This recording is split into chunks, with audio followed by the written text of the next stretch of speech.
witness from Councillor Soames. So that brings us to confirmation of voting members. First of all, if members that have a vote could raise their hand. And then I'm going to ask members to introduce themselves. So first of all, I'm Councillor Richard Livingstone. I'm chair of this committee, and I'm a councillor in Old Kent Road Ward. And I'm going to start at Councillor Tester, I think, and run in that direction up the table. Fantastic. I'm Councillor Emily Tester for North Bermondsey Ward. I'm Councillor Michael Shitu for Old Kent Road Ward. I'm Councillor Kath Whittam. I have councillor in Rotherhithe Ward and vice chair of the meeting. And I'm John Hartley. I'm a councillor for Dulwich Hill Ward. Thank you. And I'm also going to introduce the other people at this top table. So I'm going to start on my right. I'm Colin Wilson. I'm the Assistant Director for Strategic Development. Michael Feeney, Legal Advisor. Greg Weaver, I'm the Constitutional Clerk. Dipesh Patel, Head of Strategic Applications. Rob Davis, Transport Planning Team Leader. I'm Julia Craig, Senior Strategy Officer, Local Economy Team. Neil Lopesher, Section 106 Consult Team Leader. Thank you very much. Can I also just ask, because it's quite a big meeting, if, as I said, I did talk about the microphones earlier, if at any point people at the back of the room are not hearing us properly, do wave so we can try and put that right as well, and so we can get people to talk a little louder. Thank you.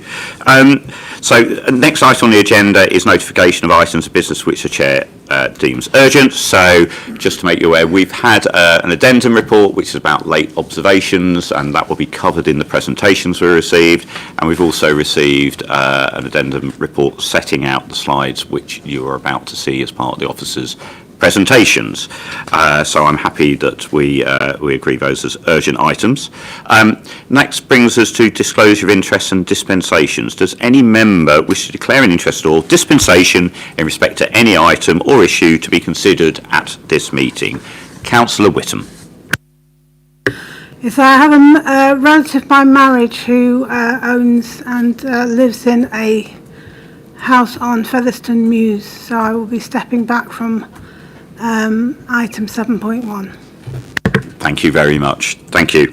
That brings us to the minutes that are set out in pages 1 to 4 of the agenda for the meeting that was held on the 5th of March. Are members happy those are an accurate record of that meeting? I'll wait for Councillor Tester. Thank you. Those are agreed. Thank you, everybody. That brings us to item 6 about the release of £189,648 from Section 106 agreements across the borough to support the delivery of an affordable workspace in Elephant and Castle. And I have Julia and Neil to present on this. Thank you, Chair.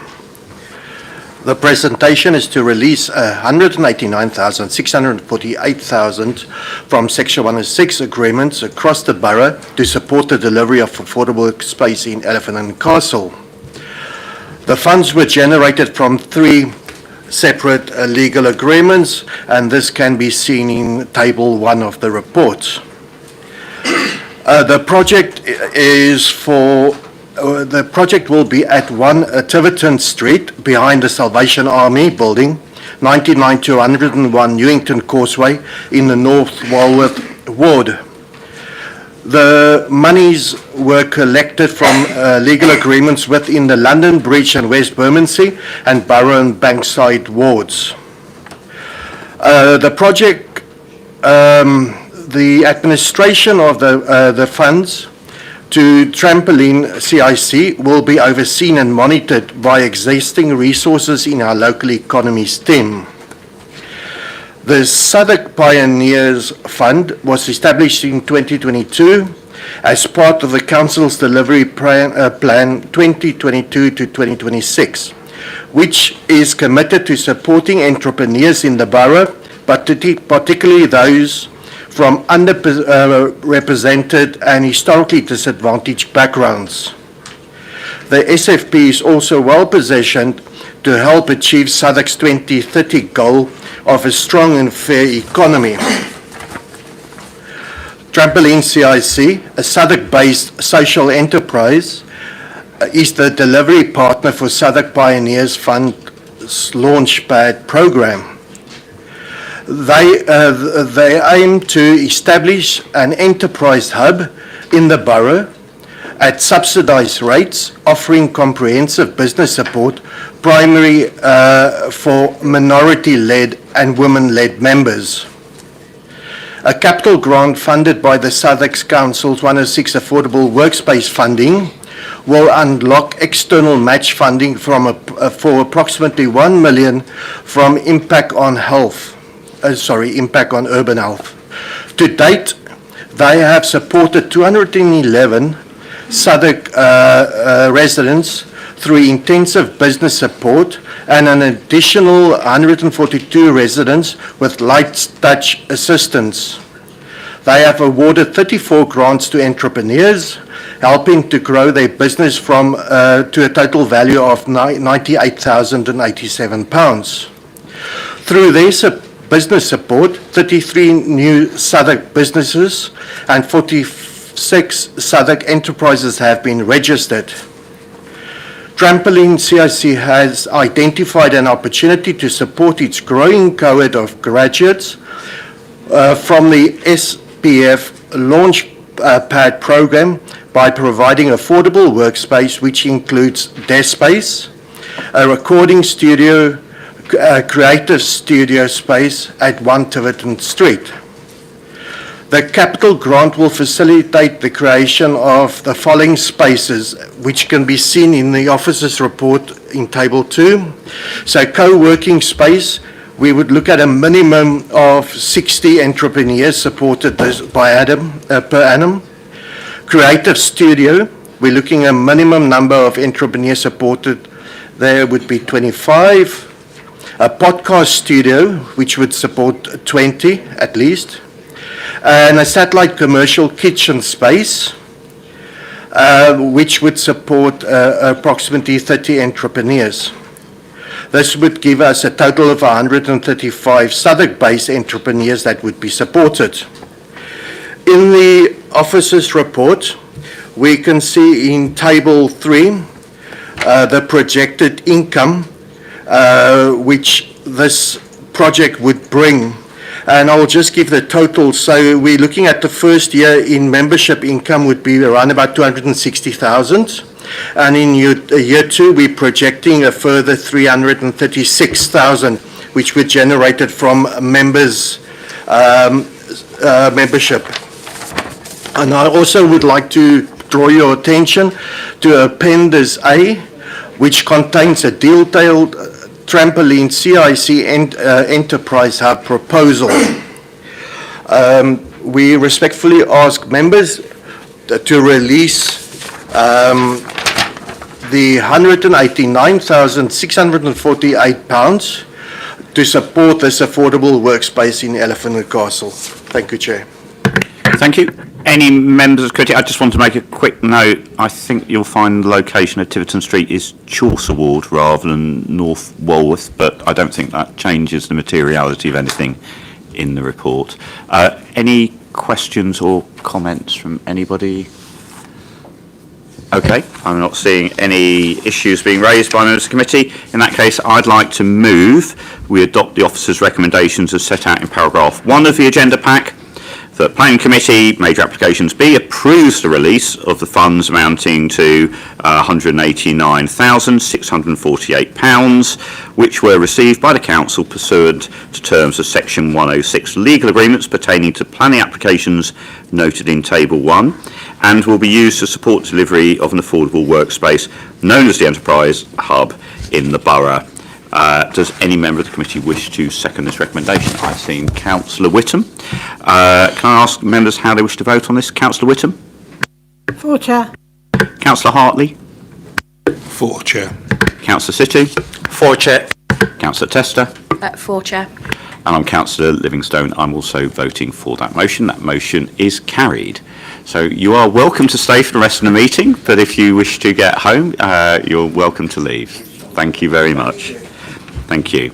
Okay, that brings us to the next item of the agenda, So the bulk of the work of today's meeting, which is covering development management.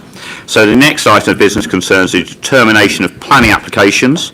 So I'd like to remind everyone on the committee of what the guidance is for how we conduct our business.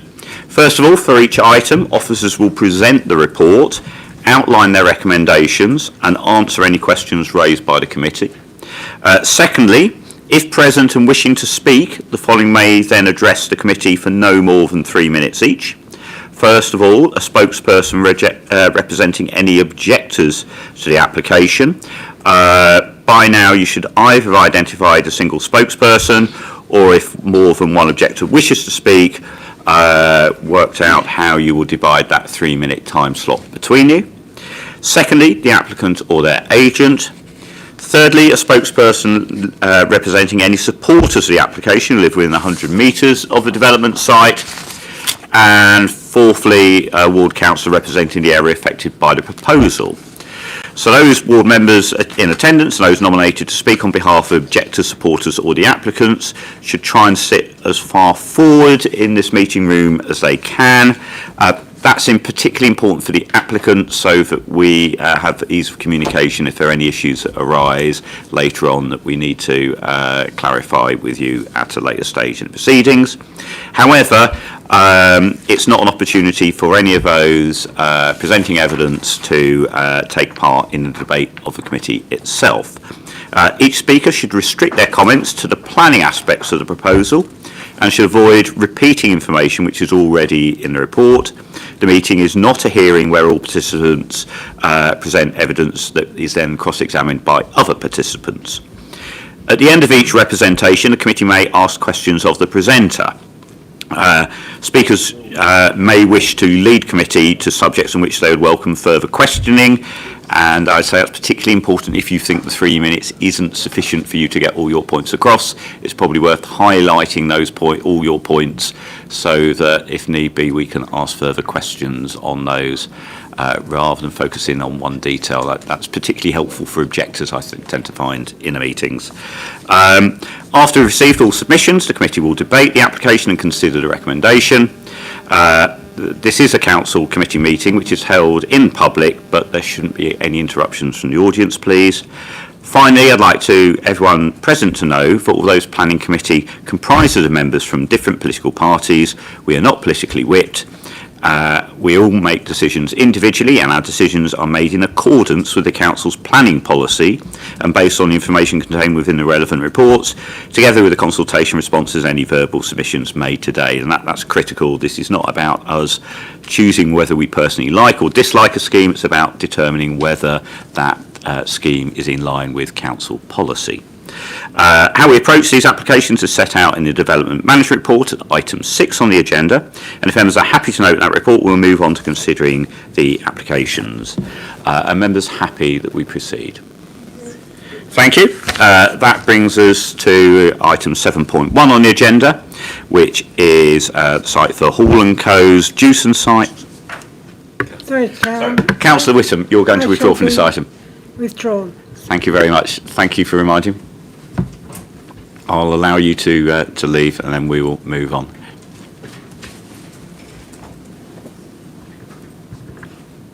Thank you.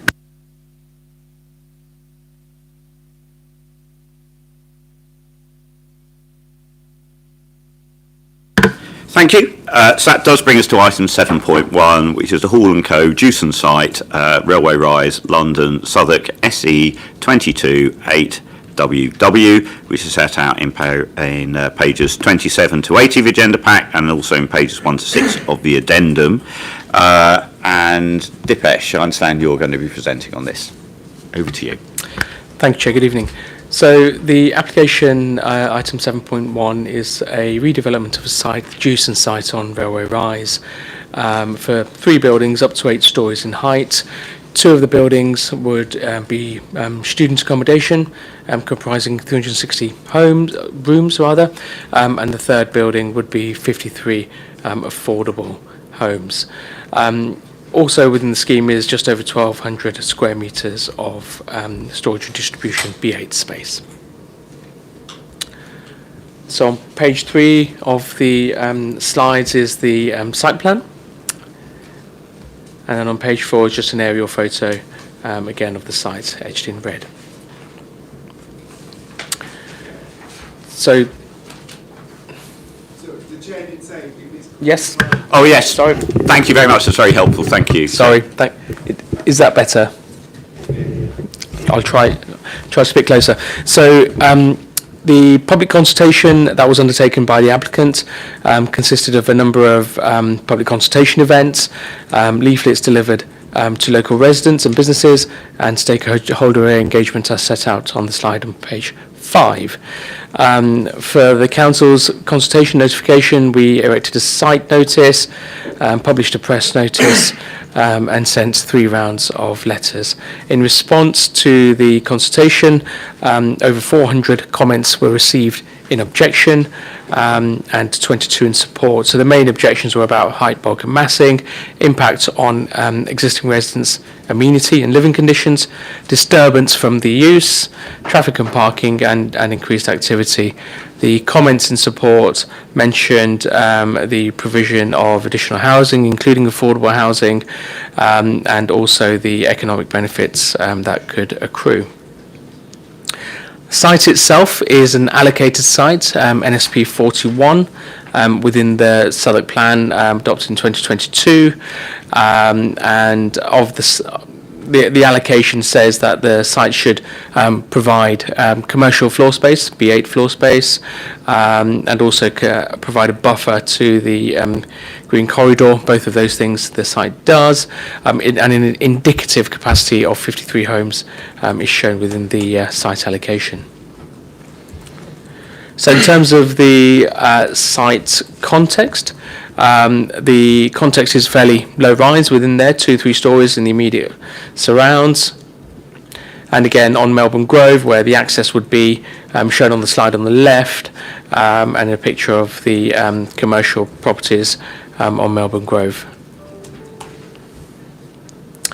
Further site photographs, these are within the site on page 9 of the presentation pack, just showing the relatively low-rise buildings on site, and how most of the site is actually open, as you'd expect for builders merchants.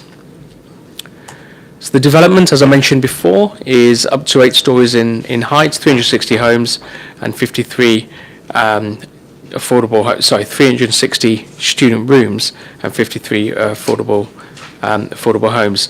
So to the top of this particular image is south, north is to the bottom. So on the southern part of the site would be the affordable homes, with 2 buildings connected to the north part of the site, being the student beds, and under the northernmost student block would be the commercial B8 storage and distribution.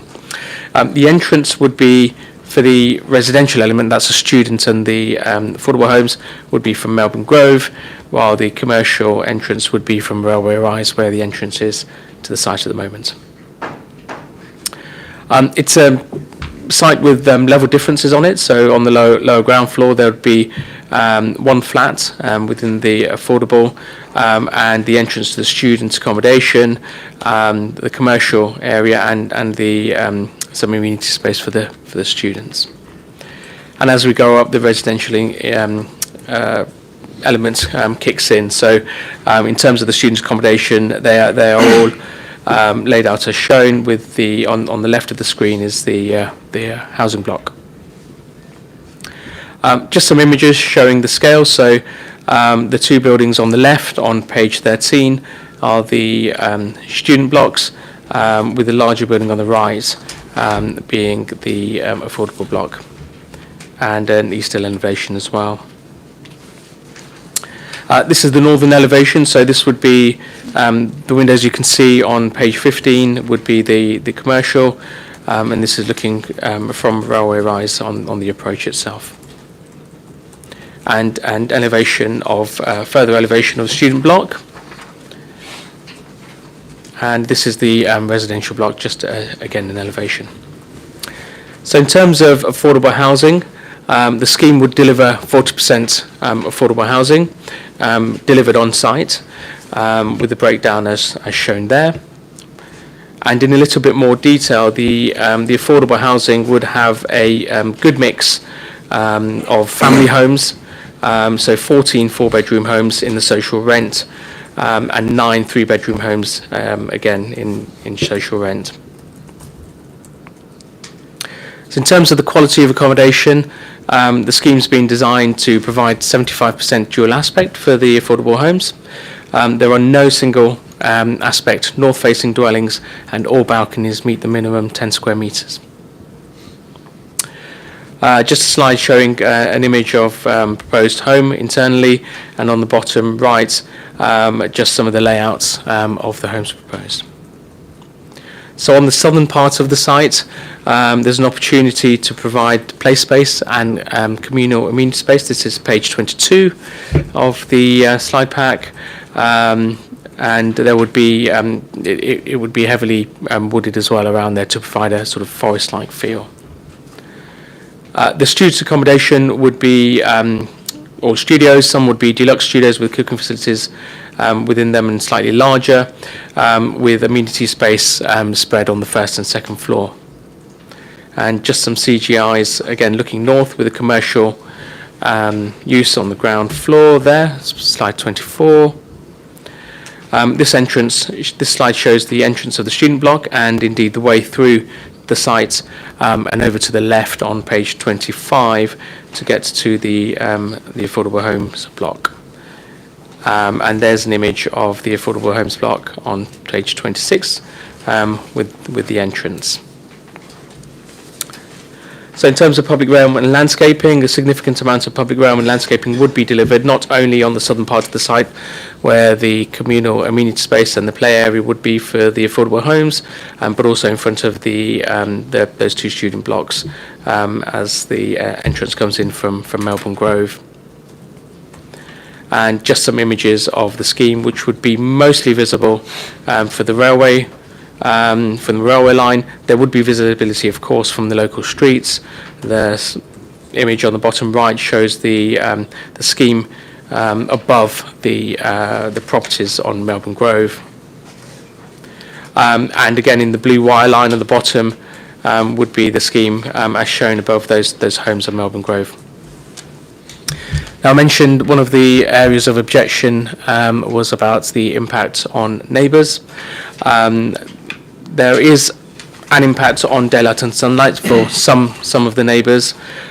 This is partly because there is a very good level of daylight and sunlight, because the site itself, as you can see on the top left image, is not very well developed, and the scheme on the bottom right is the proposed scheme.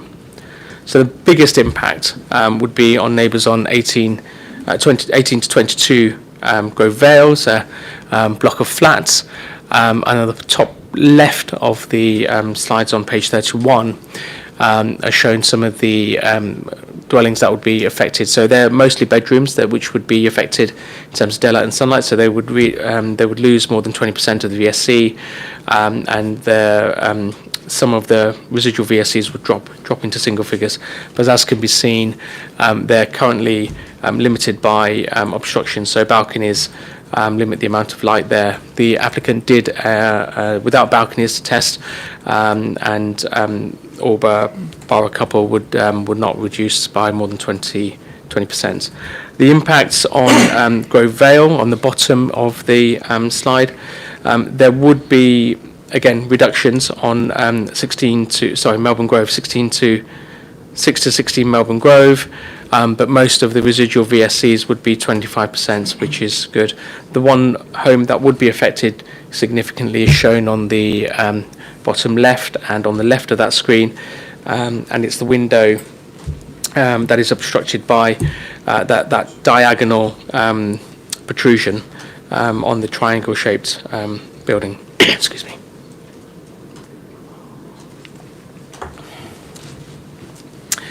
In terms of overshadowing, the biggest impact would be on Featherstone Mews. So this slide on page 32 shows the impact on Featherstone Mews on the rooftop terraces.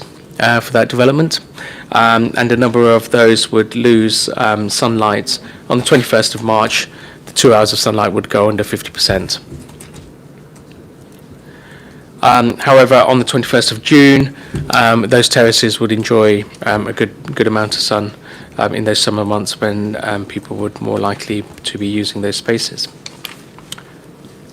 In terms of distances to existing neighbours, the slide on page 34 shows that most neighbours are over 20 metres away from the site.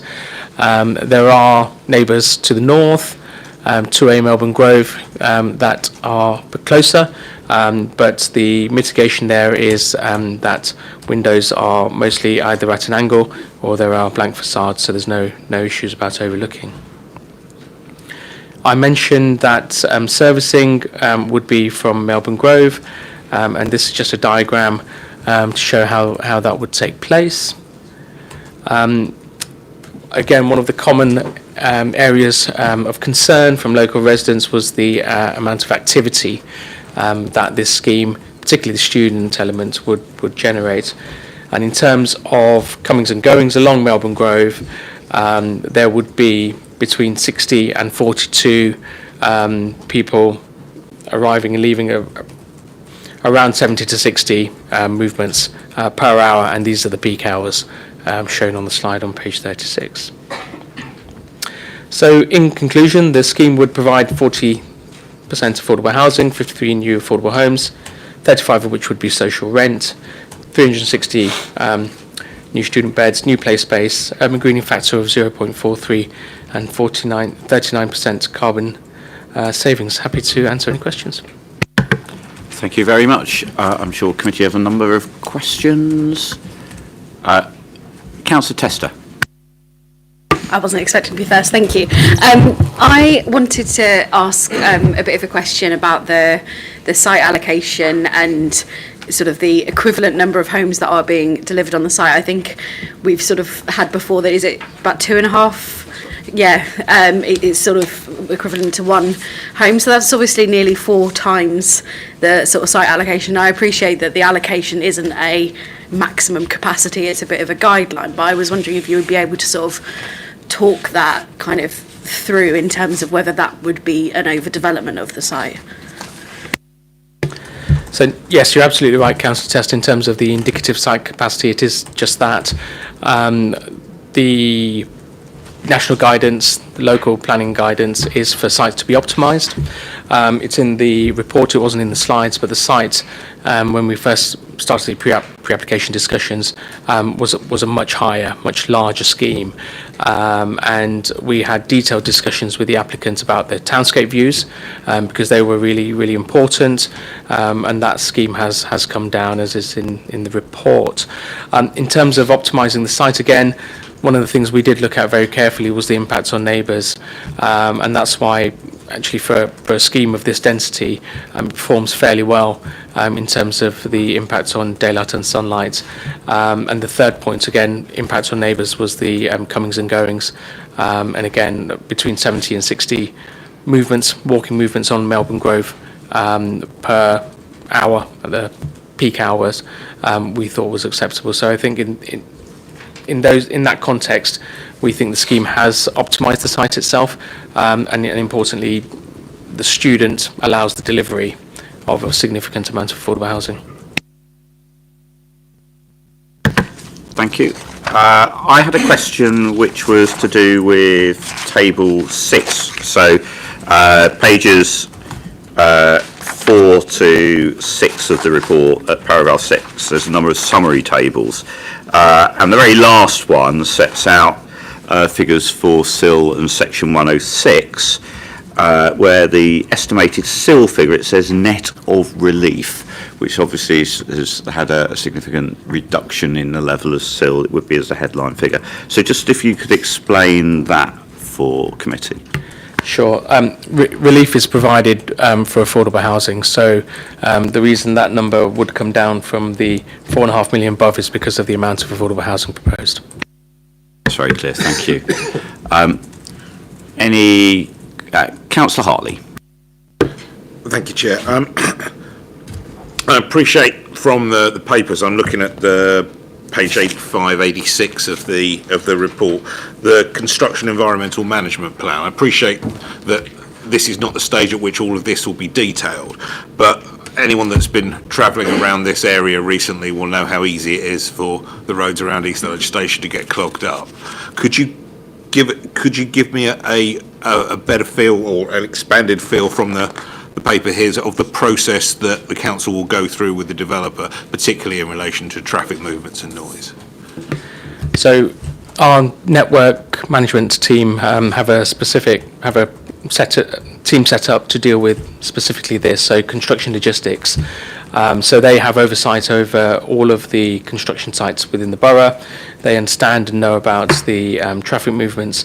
So the applicant will need to engage with that team to ensure that the construction logistics is managed to, for example, avoid peak times when schools might be busier, there might be more traffic on the road. So that's a common thing to happen, particularly in this area. And they would also liaise and feed in to other schemes taking place. Appreciate there might not be so many in this local area, but further away on trunk roads. So the construction logistics, the traffic is managed in that way. Councillor Situ. Sorry. Thank you.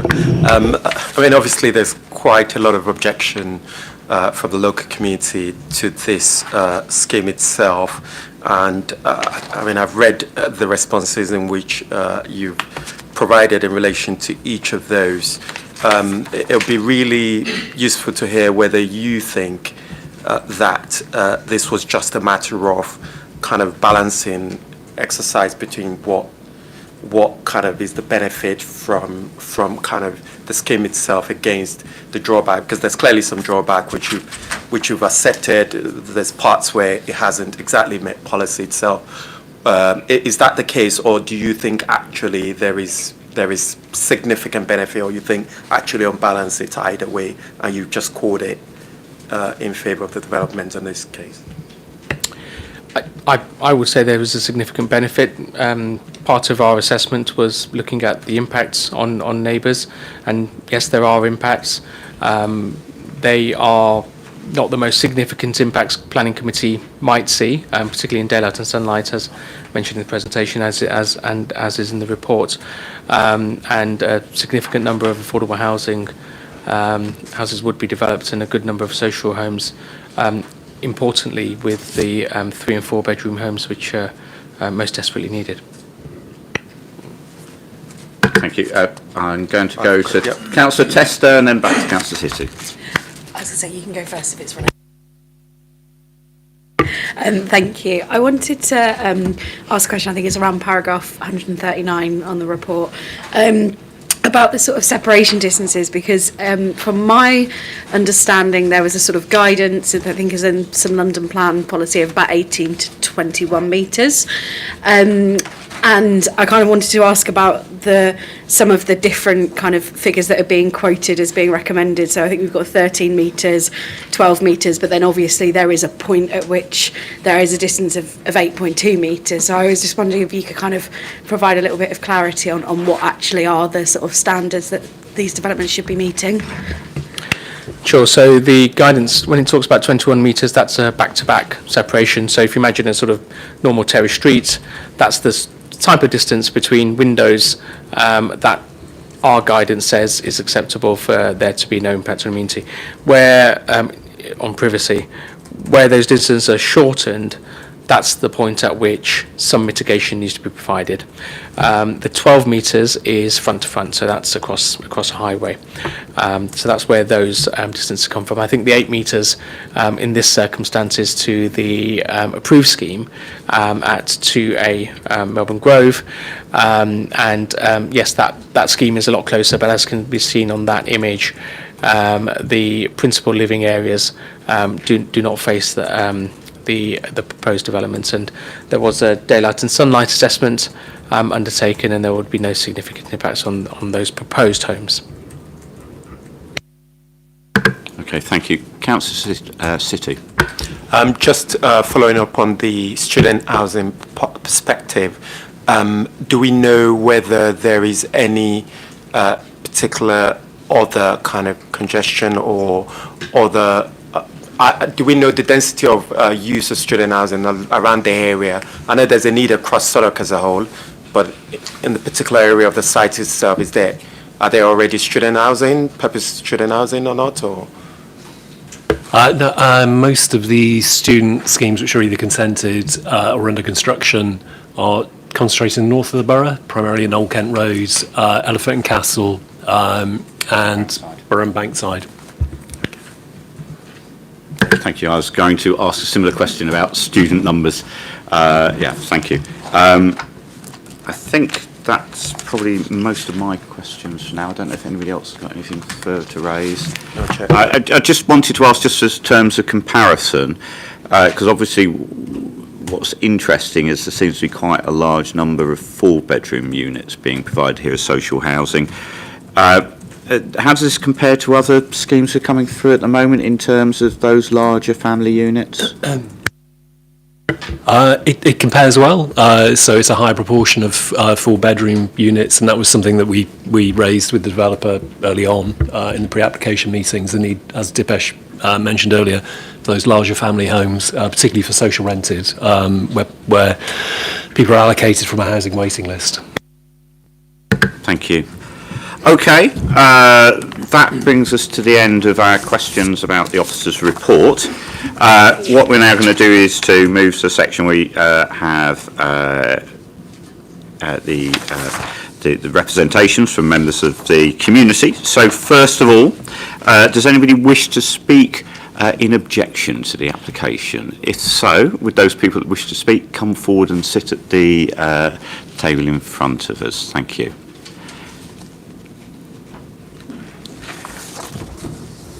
So, I'm just going to remind you that this meeting is live streamed and the recording is publicly available. So when you introduce yourself, I'm going to ask you what street you live in, but please don't reveal anything more personal in terms of your precise address, just for confidentiality reasons, and don't disclose anything you're unhappy with being in the public domain, if that's okay. And just to remind you, I'm going to give you 3 minutes to speak, so I'll allow you to introduce yourselves, first say who you are, and then I'll give you 3 minutes to speak, and then we'll ask questions afterwards. Thank you. Okay, thank you. I'm Richard Quavis, and I live on Doe and Grove, which is a couple of streets away. I'm Fabien Betts. I live on Jarvis Road, which is right next to the site. Thank you. You have 3 minutes. So, Chair, councillors and officers, I'm here to speak against the development, and I'm one of the 400 residents who objected. And just to visualise a number of people, that's nearly 4 double-decker buses of people that have objected, and I want us to imagine that they are here this evening. We acknowledge the site needs to be developed. We therefore don't want to be labelled as the awkward lot, or those that say, over my dead body. However, we do have serious concerns, and we would like to be heard and understood.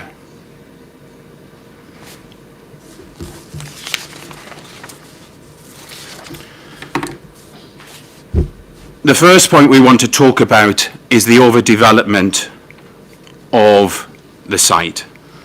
The development allocation suggests 53 new homes for the site, but the application proposes 3 times the expected number, which one councillor has already pointed out, which I'm grateful for. While meeting housing needs is important, this density clearly exceeds the site's capacity and raises significant concerns. The committee report identifies that the area is predominantly categorised by 2 to 3 storey buildings, with a few examples of 4-storey structures. Now, the railway line forms a clear boundary between the taller Dog Kennel Hill estate to the north and the application site. Now, the height of the buildings in the Dog Kennel Hill estate or at Hambledon Court, which are about 250 metres away, is not relevant to this site and should not justify a 7 to 8 storey development. Now, the design review panel, and this is a panel made up of architects, experts, and also that are not attached or invested in the outcome here. And that's a really important point that I want to draw upon. The council have been talking to the applicant since 2022. But whereas the design review panel, they concur and said the findings are summarised in the report, but there are key concerns that have been overlooked by the council. The panel noted that the scheme appeared overly dominant, bulky, dense, and did not relate well to the existing 2-3-storey house. I also just want to just quote what the panel's minute said. Every member of the panel has referred to an impact arising from the density, the complexity, and the amount of development proposed on this constrained site. Thank you, sir. That's 3 minutes. I'm done. Thank you. Would anyone like to invite me to expand? Councillor Hartley. Would the objectors like to expand? Thank you. So, thank you. And I just want to go back to that because it's an important point. The design review panel is made up of experts, not attached to the outcome, independent. And we submit that the council is airbrushed. If you look at the report, some of the concerns, and they've not been adequately addressed. The predominant student, so that's the first point about the overdevelopment, and we could say more, but we want to turn to the student accommodation aspect of this proposal. The dominant student component maximises density. It really does. And if we think about it and we're honest with ourselves, that's because there needs to be money generated for the developers for this site. Make no mistake, the student angle is motivated by that. East Dulwich is famous for its numerous schools, not its universities. This will literally impair the ability to deliver much needed family homes. If we look at the Southwark's own plan, it recognises that Southwark is already a leader in providing student accommodation here in London. It's already a leader. It recognises in its own plan that there is a need for more family homes and accommodation. But we are confused as to why we need 300 big, huge blocks to accommodate 360 students. And the other thing that I want to point out is the point around the numbers and the calculation. I don't think we're comparing apples for apples here. We're comparing in the numbers and regarding 360 student rooms as homes. I would hope that we're not looking to house people there on a permanent basis, and so therefore when we look at that, we need to be looking at it through the lens is two very different types of accommodation. And so when we look at the calculation and the percentages, that should be taken into account. There's also a huge red flag in all of this. Purpose-built student accommodation guidelines say that they should be, and this is what London's plan says, London's plan says to boroughs that there should be a nomination agreement. There is no nomination agreement here whatsoever. There is no contract with the university. There's no plan to secure one. So this direct let approach not only indicates a lack of demand, but also raises the risk of the facility and this entire site becoming a massive, on a colossal scale, a high multiple occupancy site. Now, councillors need only look at Bermondsey, where developers now are looking to pay the council for the reduction of affordable homes because no housing association wants to take on and is able to take on that responsibility. And so we submit that there could be a slippery road here. If you grant this application, and we're not able to use the site to accommodate students into those rooms, what happens to those rooms? And we go back to the absence of a nomination agreement. There's some specific purpose-built student accommodation guidelines that say and recommend that that should be in place. They also say that there should be integration between student accommodation and the existing residential buildings and residents. The other thing that we want to call out here is that the current student management plan does not explain how they will manage the interactions between the students and the local residents. And that's a critical point if you have family homes meters away from the student recreational areas. I'm going to move on to another point shortly, but before I finish the point around student accommodation, if the council were to accept this, which we hope it doesn't, and just to say that we accept that that site needs to be development, but voting against this isn't to kill it off in its entirety, but rather look at the issues that are being raised and create something that is lasting and sustainable for the future and not just in the short term. But the point we would like to say is that we strongly urge the inclusion of a comprehensive plan which is subject to public approval as a planning condition. I want to move on to the loss of amenity here.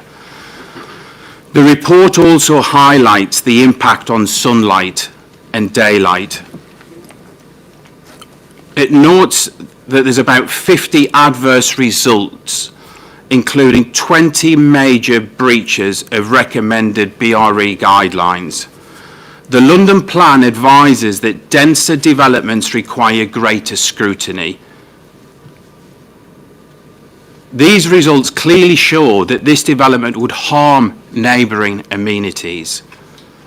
The examples provided by the applicant to justify these results are not comparable.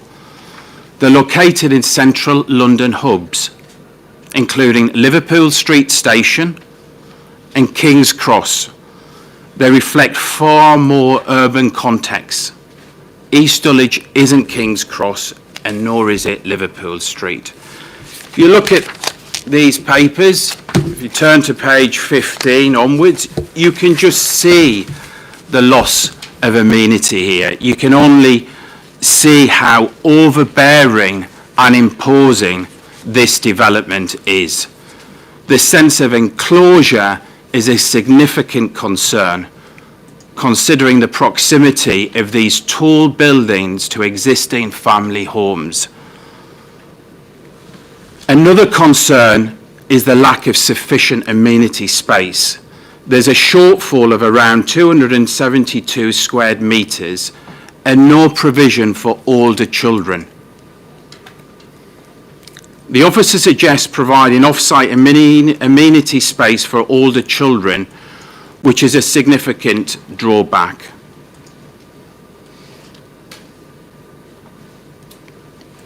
Okay. The final point, Chair, sorry, just forgive me. So, yes. So the final point, and this is an important one, is the access to this site. Nearly 500 people and numerous vehicles, taxis, your Amazon deliveries, your local cars, they're all going to be using a single narrow gate with low visibility. You know, Melbourne Grove is one way in, and you can also get it from Grove Vale, but there isn't enough access to this site. And that is a concern that we have. If we imagine students moving into this accommodation, how are they going to get access to the site? They're going to drive there. How many cars are we going to see driving into the area using a single access to gain entry to the site? So given all of these issues, voting yes this evening, we submit, would be a grave mistake, irreversibly damaging the character in the area and the amenities. So what we would like to do is to say that voting against this isn't killing off the project, but actually we can achieve the same outcomes by reducing the size of this development. So I would ask councillors, notwithstanding the pressure that are on their shoulders this evening, to exercise courage and do the right thing by East Dulwich. Thank you, sir. Any further questions for the objectors that anybody wishes to raise? Councillor Tester? Thank you, and thank you for bringing up so many points. I think there's a lot of things for us to digest here, but thank you for coming to speak to us, because I know it's a bit of a nerve-wracking thing to do. I wanted to kind of pick up your point on like page 15, this northern elevation that you sort of pointed out to us. So obviously this site has been allocated for development. There is sort of general consensus, it seems, locally that some sort of development should happen on this site. But obviously where you can sort of see on this elevation particularly, there is some kind of gradient, there is some rise up to the site. So would you sort of feel that any development on the site would be imposing, or would you something with a smaller scale you think would be less kind of imposing? I'd just kind of like to get your thoughts a little bit on that. I can't speak for the 400 objectors, but certainly those that I'm close to, there is a recognition that the site needs to be developed. So we're not saying no whatsoever, but if you look at the size of it, it's huge. Why does it need to be, say, 7 or 8 stories high? Why can't it be 4 or 5? At 4 or 5, it would already be pretty much the tallest and biggest project in the area, and it would go a long way towards achieving the policy objectives. I think it could work at sort of 4 or 5 stories, and I think a number of neighbours share this opinion. Yeah. Thank you. Councillor City. Thanks again for sharing your thoughts with us. It's always good to have a balanced perspective in trying to make the right decision. It would be really interesting to hear from you about what sort of engagement you've had with the applicants and to what extent have they taken your views into account. So I've personally been at both consultations, and I've raised these issues. I've suggested a discussion around height. I have left my contact details and invited them to reach out to me. I've sent messages to our local councillors who are in touch with the developers, indicating that I wanted to have a conversation, and I've heard literally nothing back. There has been one change, and this one change was essentially a reduction in height of 1 to 2 meters. That was first quarter 2024. So this is really negligible. The other change that happened slightly later is the commercial part, which is now a storage facility. And this is not exactly a net positive for the community, as you'd expect. I understand there's a market study behind this, obviously, but the truth is it's not going to contribute towards a vibrant sort of neighborhood, essentially. So long story short, I feel we haven't been heard. I feel that the consultation process was a tick-the-box exercise, if I'm very direct. We've had very little to no interaction despite being proactive in this process. Thank you. Councillor City? Just to follow up on that question, you read earlier on when we asked questions of the officer about the benefits of the scheme and the fact that the scheme offer quite a lot of benefits in terms of social homes, in terms of kind of amenity space itself. Is there a ward whereby you would find this acceptable if the applicant is prepared to make small adjustment, or you're saying actually there is just too much of a difference between where you are, what the scheme that you feel that will work for the area, and where the applicant is, that the only option is to reject this?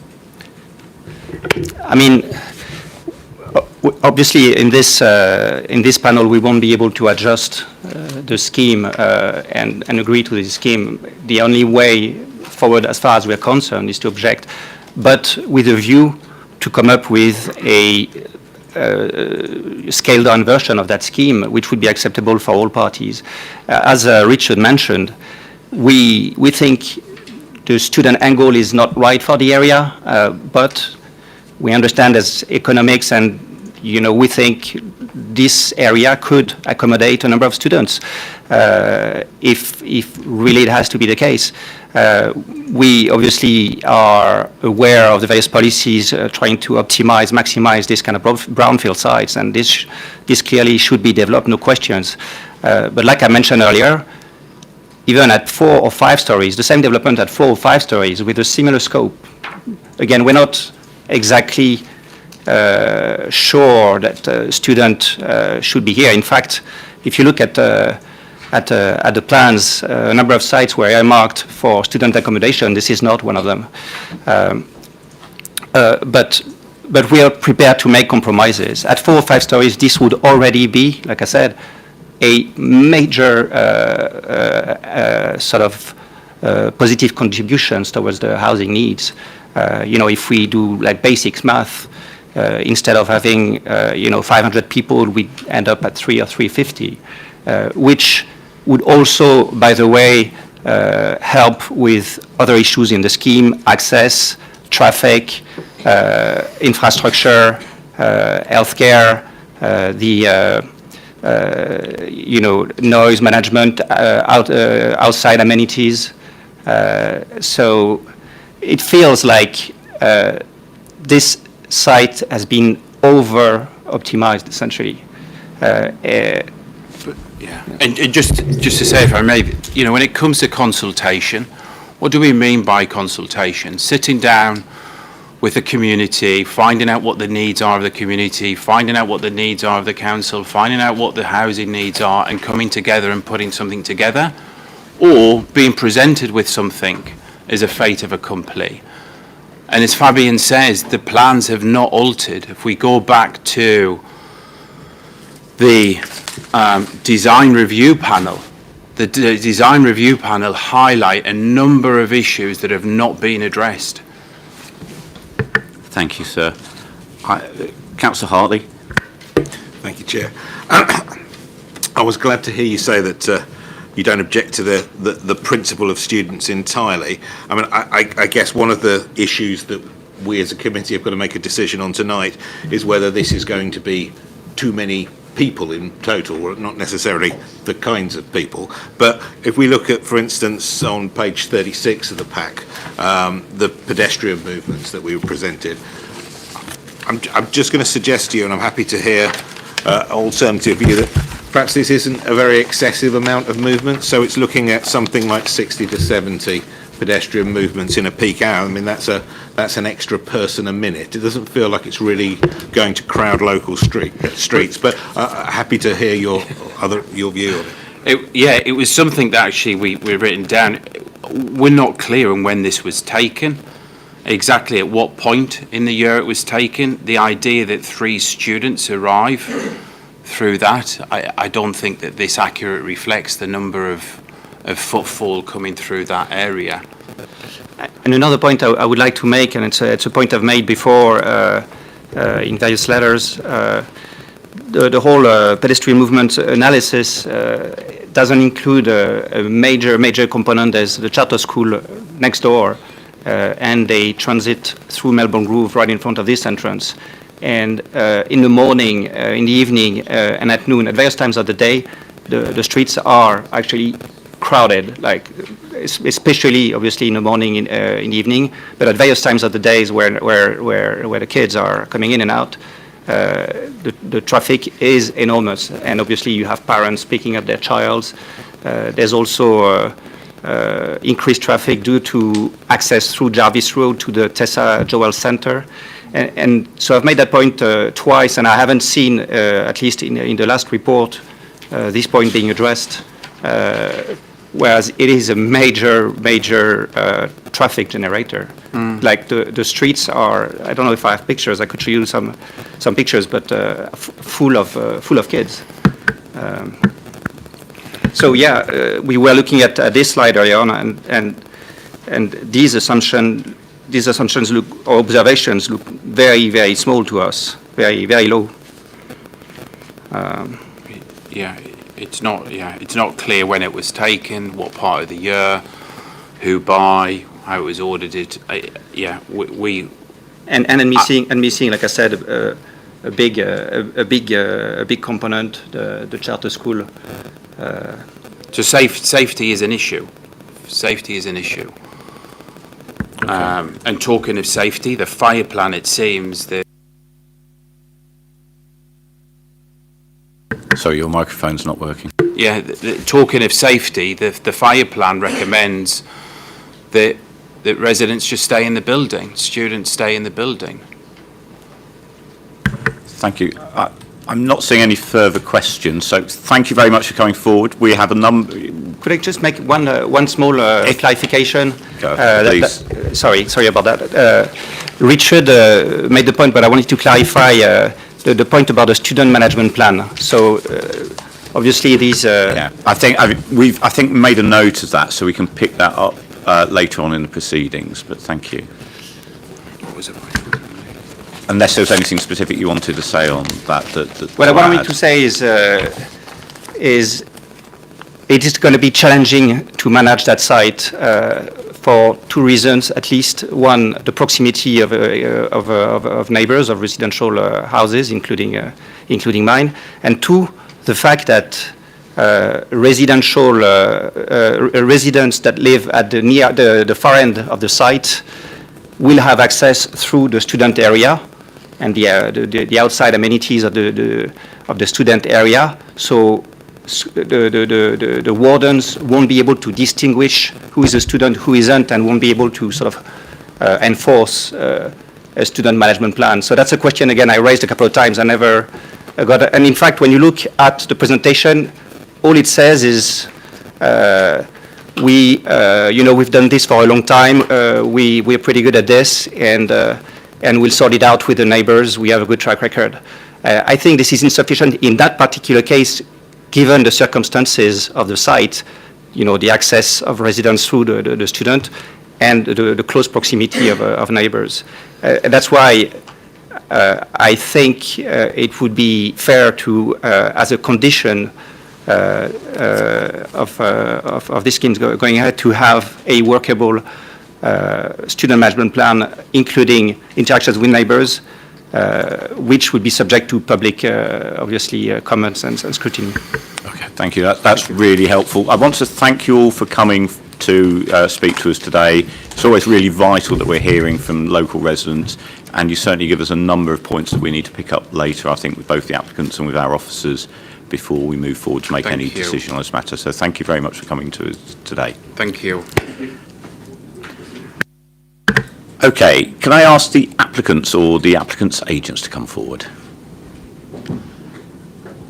Okay, as I said previously, I'm going to give you 3 minutes to address the committee, and then we'll follow up with questions. But I will, as I did with the objectors, allow you to introduce yourselves first, and then we'll allow you 3 minutes to present. Hi, good evening. Nick Harrison, representing Creswick Dulwich Limited. Hi, I'm Jeremy Pickard from Swap Architects. Sorry, Sean Tickle from Walshed Planning. Thank you. You have 3 minutes. Chair, members of the committee, thank you for the opportunity to speak. I'm here to present what we truly believe is an exceptional proposal for Railway Rise, one that delivers on policy, on quality, affordable housing, and most importantly, on community value.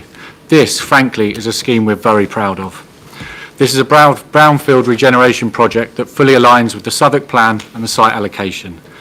It provides the complete package: new employment space, 53 much-needed affordable homes, purpose-built student accommodation, all in a vibrant, inclusive and sustainable new neighbourhood. We're proud to be delivering 53 affordable homes. That's 40% by habitable room, with 26% social rent and 14% shared ownership. Crucially, over 60% of these affordable homes are family-sized 3 and 4 bed units. As a new father, I'm particularly proud of this. This is significantly higher than many other schemes across London. Every home meets or exceeds national and local space standards, with majority dual aspect layouts, high quality private outdoor space and access to beautiful communal gardens and a new woodland park, a green oasis in the heart of the development and East Dulwich. We're pleased to confirm that we've agreed terms with Wandle Housing Association to take on the affordable housing element of the scheme. Wandle's involvement ensures the delivery of genuinely affordable, well-managed homes for local people. Their commitment reflects the quality of the proposal and gives additional confidence in the scheme's deliverability. We've had open, proactive engagement throughout with officers, neighbours and stakeholders, and today's proposal is much stronger as a result. The scheme includes 360 student units. These units free up housing elsewhere, equivalent to 144 new homes. And equally, they support the local economy. Students here will spend £1.94 million annually in the local community. On employment, we're re-providing and enhancing the existing B8 commercial floor space. Crucially, 10% of this space is allocated as affordable B8 space for local SMEs. We're creating 1,400 square metres of high-quality open space and public realm with dedicated play areas, new green roofs, 39 additional trees and landscaped courtyards. The project will deliver strong environmental outcomes, 40 tonnes of CO2 savings per year, a 94% reduction in surface water runoff, and a robust commitment to active travel through EV charging, cycle parking and green links. This scheme contributes significantly via SIL and Section 106. It creates up to 150 jobs during construction and attracts inward investment into East Dulwich. Most importantly, it delivers new homes, jobs and public value in the right place at the right time. We respectfully ask for your support here today. Thank you. Thank you. Okay, questions from members of committee. Councillor City. Thank you for your presentation. I mean, it's very clear that there are some benefits to the scheme itself, and I welcome that. I guess our job is to try and balance kind of the benefits against the drawback of the scheme. We've heard from local people, significant number, who are opposed to the scheme. It'd be really interesting to hear from you how you've changed the scheme for the better by listening to what they've said compared to the start of your development itself. Yeah, thank you, Councillor. I think if I could draw your attention to probably page 12 and 13 of the committee report, because that shows you iterations of the scheme as we've gone through the pre-application process. We have listened very carefully to local residents. We've listened very carefully to officers and to the DRP and to wider stakeholders. As you can see from those images, the scheme has changed quite significantly in terms of its massing from the two images on page 12. Actually, that's actually slightly smaller now because we don't have the pitched roofs. And also, if you look at the following page, you can see the images looking at East Dulwich from East Dulwich Station, and you can see that there's quite a significant change in the massing there. So we've listened very carefully to residents. We've listened very carefully to officers as well. We had an extension of the scheme into the south, which wasn't really working very well, truthfully, and we amalgamated the residential into one block, which allowed to free up the southern half of the site to allow us to have very significant play space, and also make all the changes as well in terms of the quality of the industrial space. We've pulled back away from some of the boundaries, and we have respected our neighbours as well. So we have listened very carefully through a 2-year process. Go on.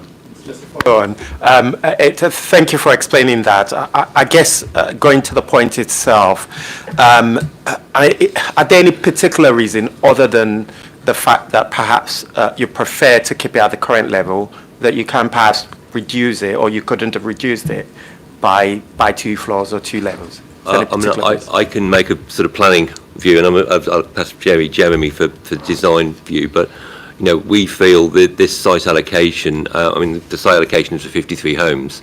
I've just done we don't use density anymore, but because we take a design-led approach, so it's really important. But looking at density, if you develop that sort of density on this site, it's out of London greenfield housing. That's the sort of density 53 brings.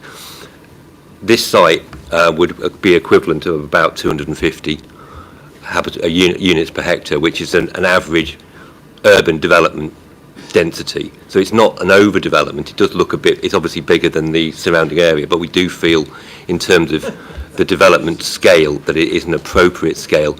We are being encouraged by the government, we're being encouraged by the GLA to optimise, make effective use of land to deliver brownfield land, and there's substantial weight to be given to that. So we really do feel that this is the right scale of development. It allows a delivery of 53 affordable homes. It allows new open space. It allows the industrial land to be delivered. So we feel it's the appropriate provision. It's not a viability point. We don't believe it's a viability point. We believe this is the appropriate massing. But Jeremy can give you a design view as well. Sure. No, thanks, Sean. Thank you, Councillor. I think in terms of the development of the site, I think, yes, as Mr. Public pointed out earlier, we are on the boundary of East Dulwich. The railway is the boundary, but what we have looked at is the pattern of development along the railway. This is a railway site. So we looked at the pattern of development, and Dockyard Hill Estate, opposite as well, shows kind of long linear developments along the railway. The charter school, which is right next to us, is 4 or 5 stories, but it is a school building, so the floor-to-floors are very high. So actually, even though it is 4 to 5 stories, if you look at the sections on our presentation, you'll see it's actually equivalent in height to most of our scheme. So in terms of benchmark, the charter school is an institutional building. The health centre behind us is also an institutional building, which is taller. So there is a pattern here of taller, larger buildings are on the edge of the ward and on the boundary there. So we have pulled back from the houses, and as you say, the East Dulwich is a lot smaller. So that has been developed through the consultation. But in terms of the drive, we're kind of seeking to optimise the site. We did look at the allocation. I think we're looking at the report here. It does show how the scheme has evolved. The initial scheme was only student accommodation. In discussion and consultation with the council, we then looked at reducing the amount of student provision and looking at the site allocation to bring in traditional C3 residential homes. And what this has provided us with, as part of that conversation, is all of those homes can be affordable, not a percentage of those homes. All 53 homes are affordable homes. So that has been part of the discussions with the council around optimisation of the site. The council has pushed us on height and density. The building has come down significantly in height through the consultation period. That's been 2 years of consultation, and again, also consulted with various stakeholders. The scheme has changed in consultation with the DRP. It has evolved beyond that. But I think the council pushed us very hard to say, if you are going to have a scheme that's a bit taller, it needs to have a certain aesthetic, it needs to have a certain quality. And the council challenged us very, very hard on that with the design officers to ensure that that level of quality was brought into the scheme. So the level of optimisation wasn't just about height, it was actually the overall benefits and appearance and kind of an office of the site as a whole. So I think there was a very rigorous process in terms of looking at what optimising this brownfield site meant. Thank you. I had Councillor Tester next, and then Councillor Harley.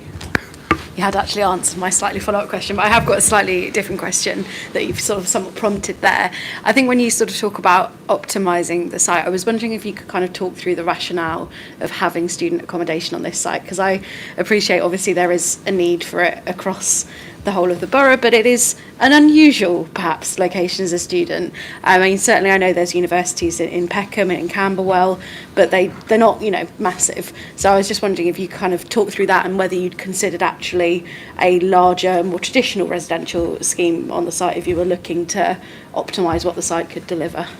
I mean, obviously, no, in terms of whether we've looked at a residential development, no, because we've come forward with a mixed. Well, initially it was a student scheme entirely, but then we've been certainly encouraged by, and I think we feel it's the right approach to have a mixed residential and PBSA scheme on the site. In terms of its appropriateness, we do actually think it's a very appropriate location.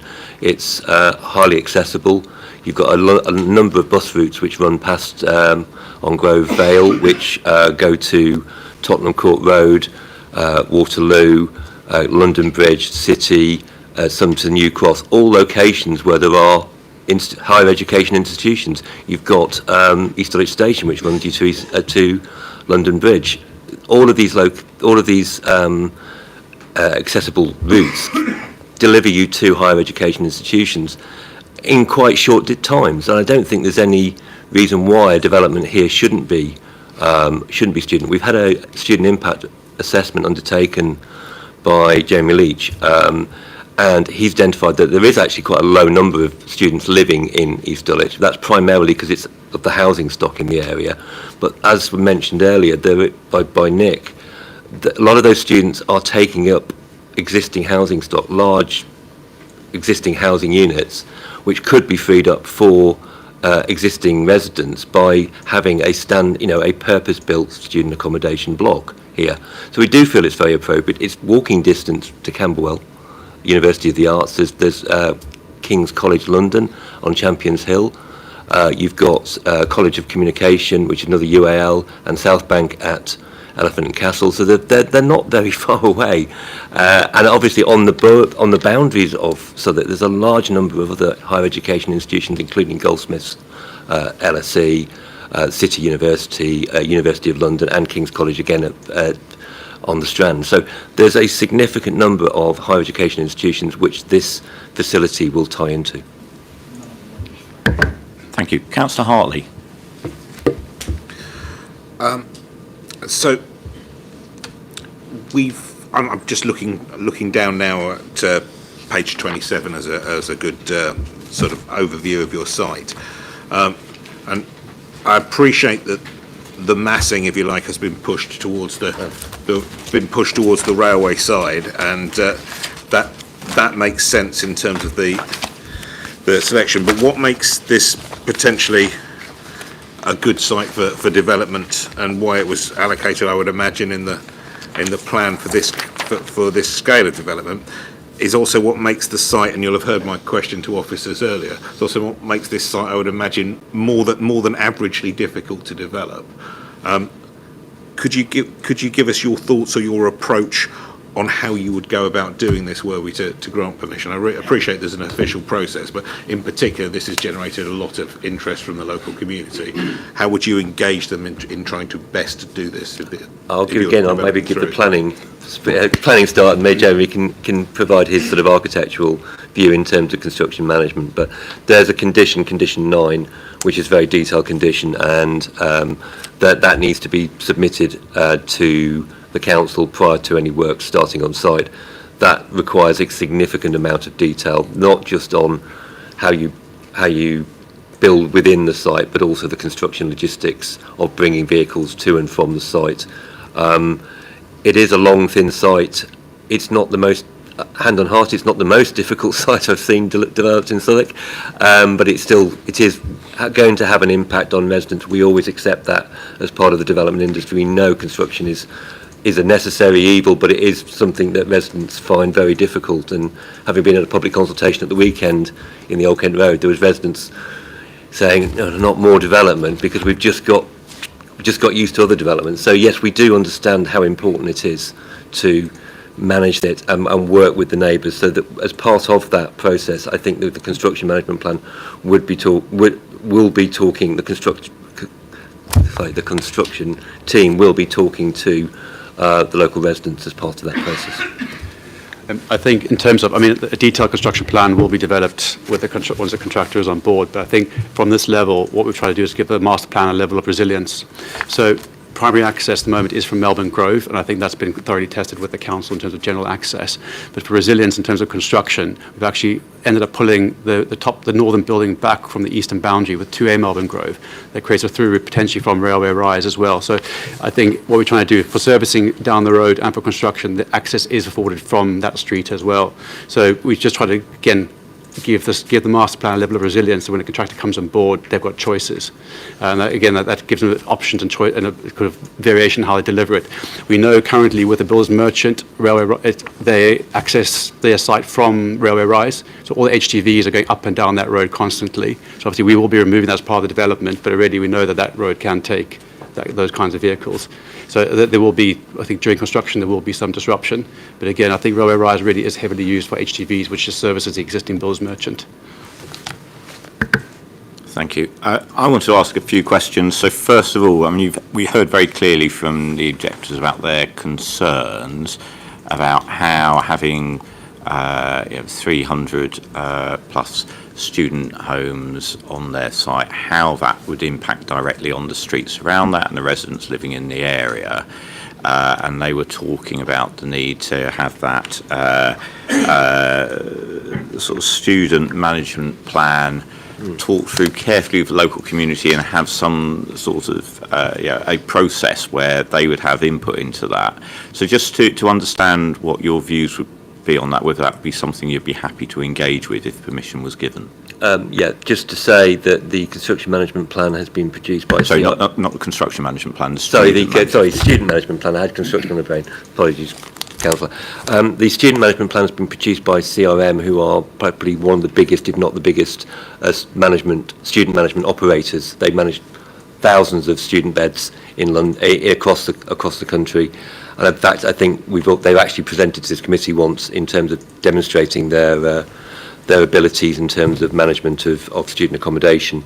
There is a planning obligation in the Section 106 which will cover the student management plan, and I think we would be delighted to have involvement with the residents in terms of getting that document produced. There is an example within the draft management plan that CRM produced. It's very much draft and it needs to be filled out. I do take some of the criticisms from the neighbours in terms of it needs a bit more detail, but this is a draft, and the actual document itself would be much more detailed, and it covers things such as pastoral care, antisocial behaviour, noise complaints, working with the residents, security, all of those key issues.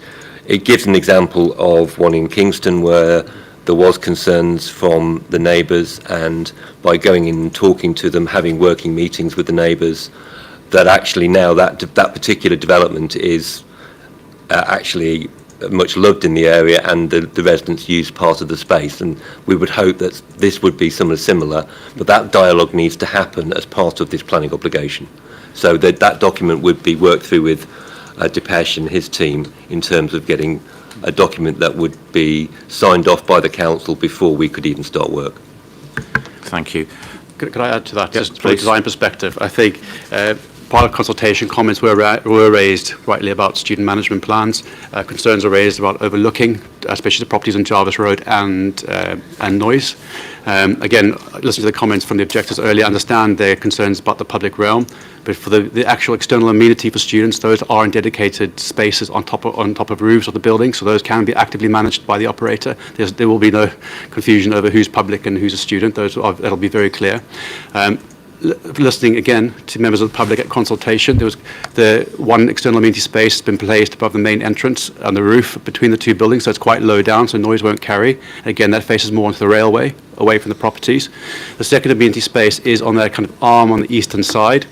That again, the mass of that has followed feedback from consultation and pulled back, but that roof terrace, again, in terms of concerns around noise and antisocial behaviour, working with the landscape architects, it's been designed so students can't approach the edge. The landscaping is a buffer, so to mitigate overlooking to terraces and properties on Jarvis Road, and the design also kind of is such that it prevents large groups of gathering. So again, it could be students go up there for a bit of mindfulness, alone time, maybe small groups, but not large kind of parties. But again, that creates spaces that can be managed effectively by an operator. And again, that's come in following consultation with local neighbours.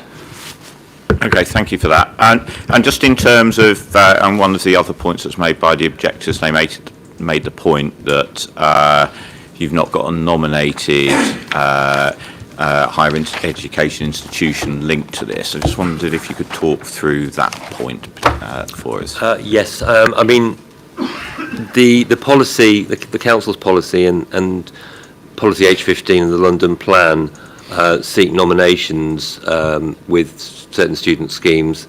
With that policy comes a requirement for affordable student accommodation. So there wouldn't be, if you delivered a nominated scheme, the idea would be that you would deliver 35% affordable student accommodation with it. You wouldn't have affordable housing, because your affordable housing would be the affordable student accommodation. Having discussed this with the council and officers, it was clear that the council's strong preference here, and it's something that we're seeing across the borough, I think, and other boroughs as well, is that the delivery of conventional, genuinely affordable homes is actually much more preferred than affordable student accommodation. Without affordable student accommodation, it's very difficult to get nominations because the universities want affordable student accommodation. So if you don't have affordable student accommodation on site, you won't get the nominations. So the direct let approach allows you to get slightly more value, but that allows us to deliver an uplift in terms of the affordable from the 35% up to 40% affordable. So there's a win-win here to the council. So we're delivering the maximum amount of affordable homes on site. We don't think that there's, whilst there is a need for affordable student accommodation, that's being delivered through nominated schemes elsewhere, and it's better to be here to be delivering genuine affordable homes. Okay, that's helpful. So for us to understand that trade-off in those decisions. No, thank you.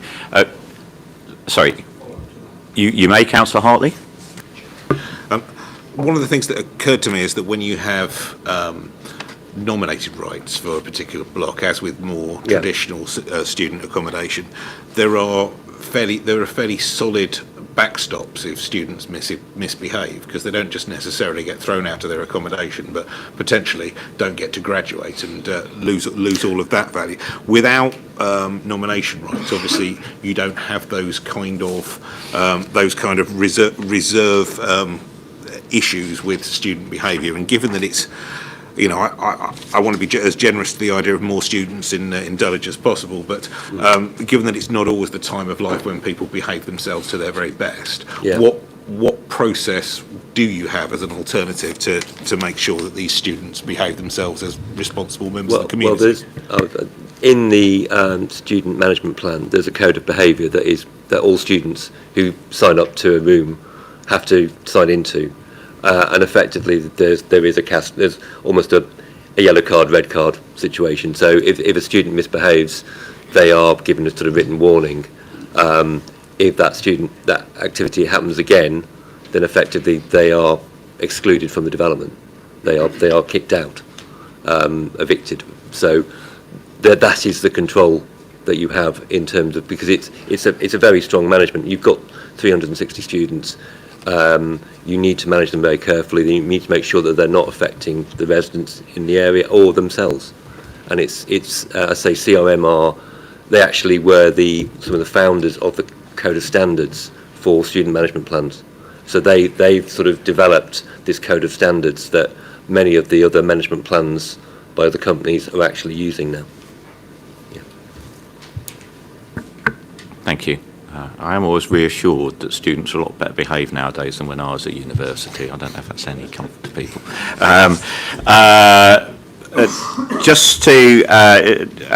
I did want to come back to the whole thing. I mean, clearly one of the most significant issue, I think, this application is the size of it in comparison to everything else in the immediate surrounding area. You mentioned, or there seemed to be perhaps a variance in view about how much the height had reduced on this site, so it'd be useful to understand what that height reduction was. If you have that, can tell us in metres, because it's not clear from the report we have from that. And in terms of, because the design review panel was mentioned, just to understand where things have developed since the design review panel reviewed the application. So we're clear that what we have in front of us is has moved on from where the design review panel looked at the application. So, thank you, Chair. I think so. The very first pre-application we had, the building was, the tallest element was about 34 metres high.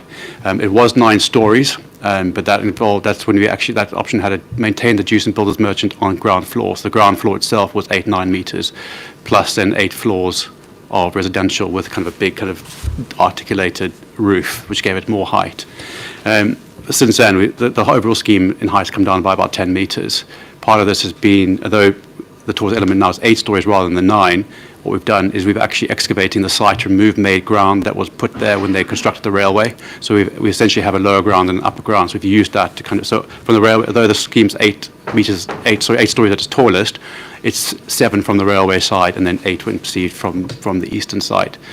So that is sort of how we could have brought the height down, but overall 10 metres. And again, I think that was worked very carefully over the 2 years with the design officer at the council to help articulate that massing and how we break the form to, again, create vistas through the mass, create vistas through the development, and have that level of permeability to kind of reduce or mitigate the impact of massing, especially when seen from different views.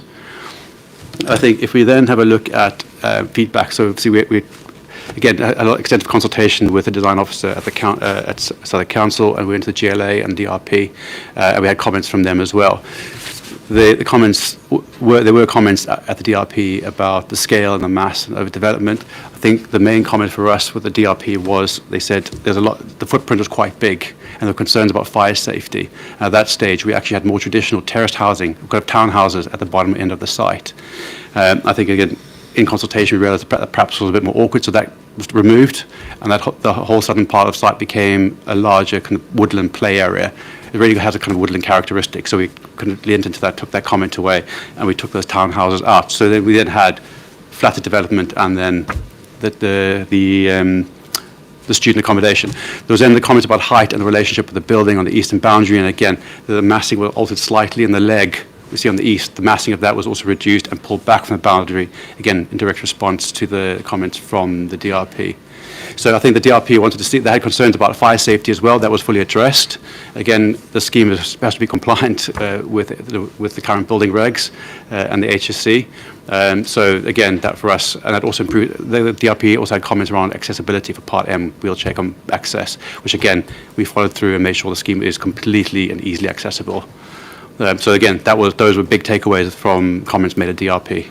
I think one other point was that the scheme presented to DRP was almost, the buildings were to a certain degree connected, and one of the key things that we've done in terms of the application is create 3 separate buildings, which reduced the mass. Yeah, the distance between the buildings was increased, and kind of clearly articulated kind of the more 3 distinctive buildings.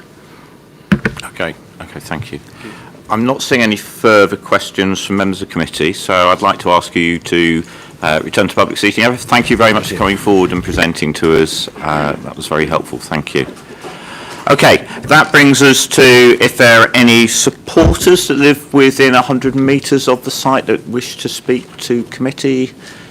Is there anybody? I can't see anyone indicating. We didn't get any indication before there would be. That brings us to ward councillors, and I can see some ward councillors present, so if you'd like to come forward.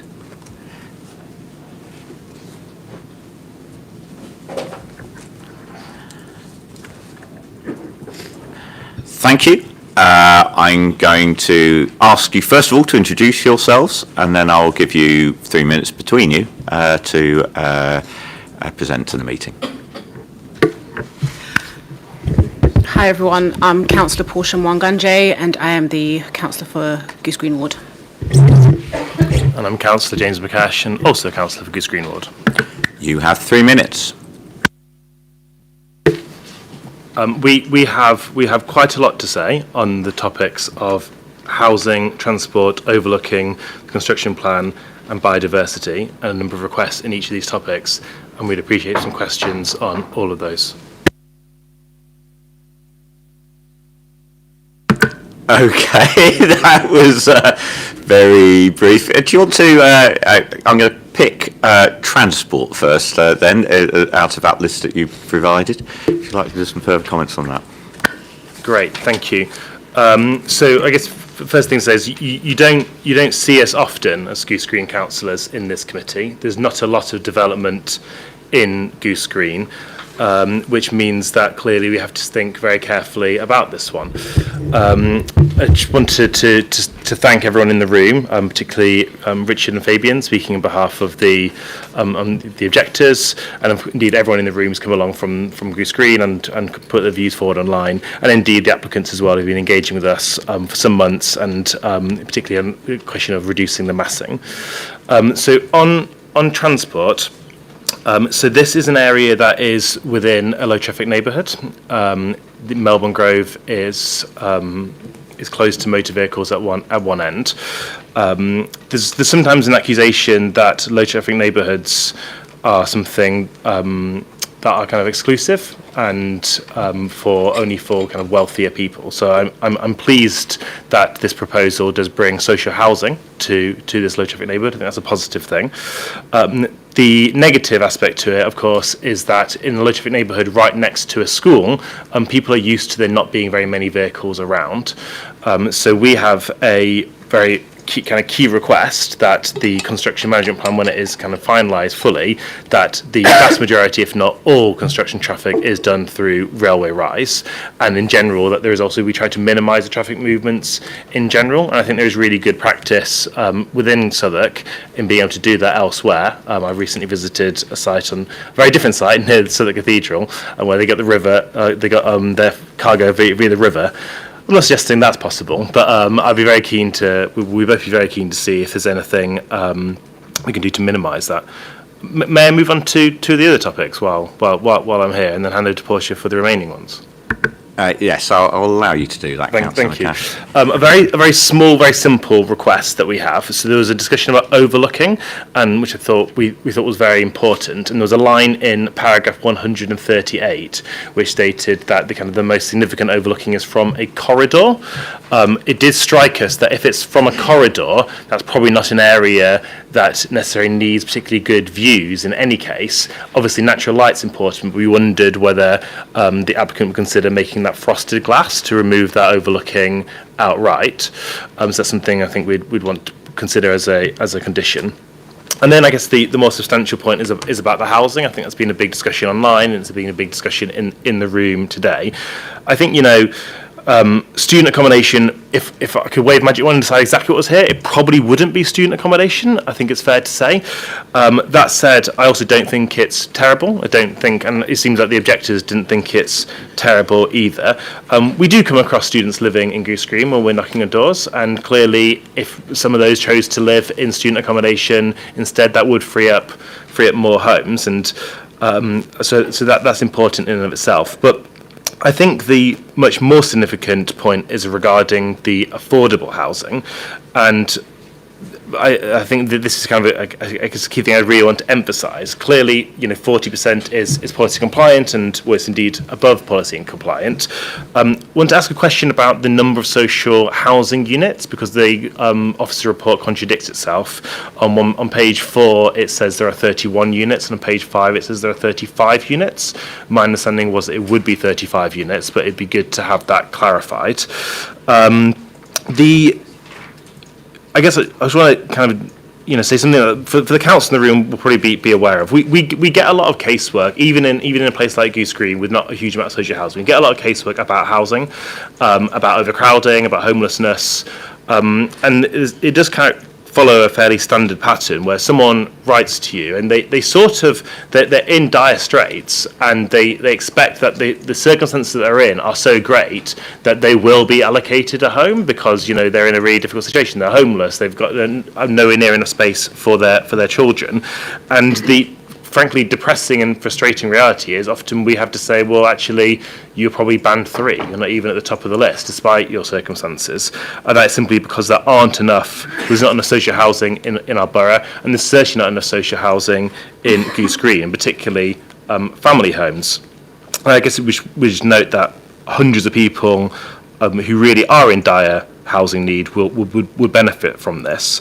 And I did a little bit of research looking at, as I say, we're not here very often in planning committee, and this will give you an example, kind of emphasise that. We looked at how many social homes been approved by planning committee in Goose Green since 2010, and the number is 5.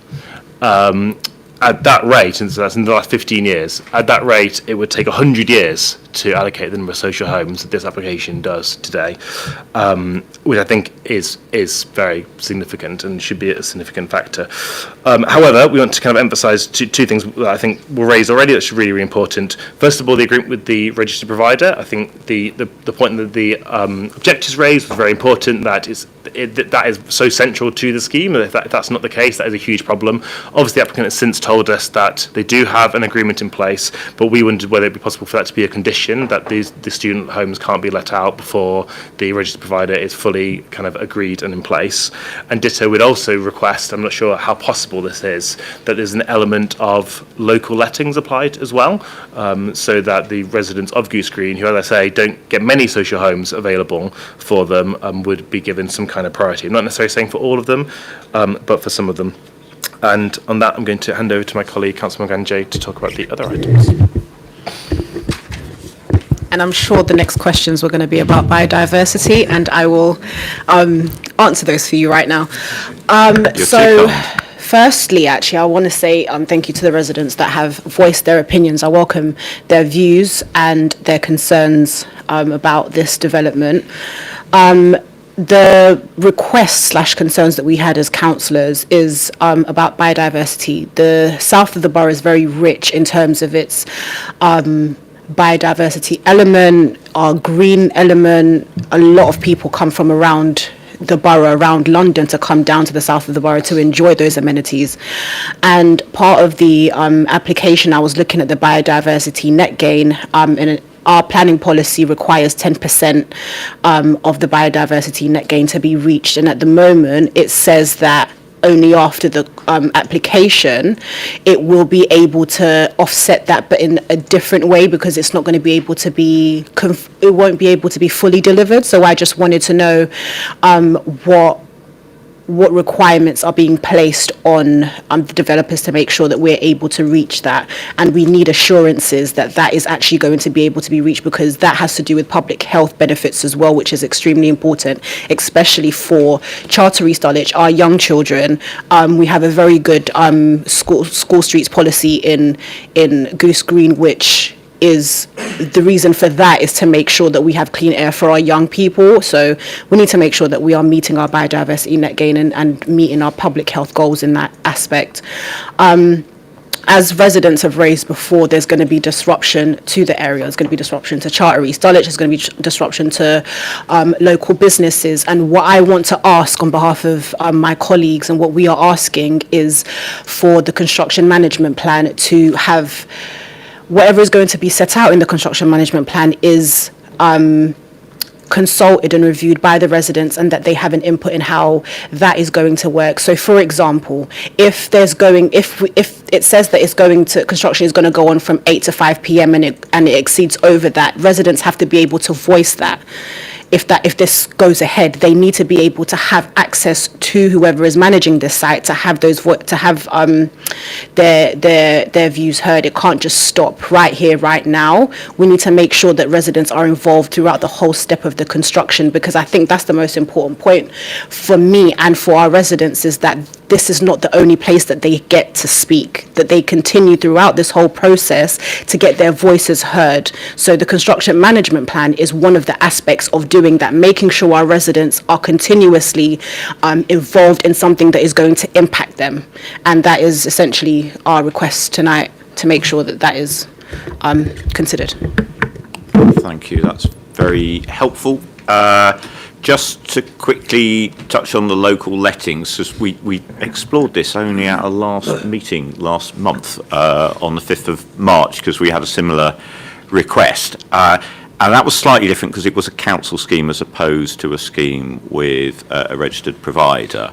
But what I did then, because we agreed, or the advice was we couldn't agree that was part of the planning application, but what I did do separately as chair was write to the cabinet member responsible for housing allocations to say it was a very clear view of committee there ought to be local lettings applied here to ensure that local residents were given first priority for at least 50% of the homes in line as we would do normally with a council housing scheme.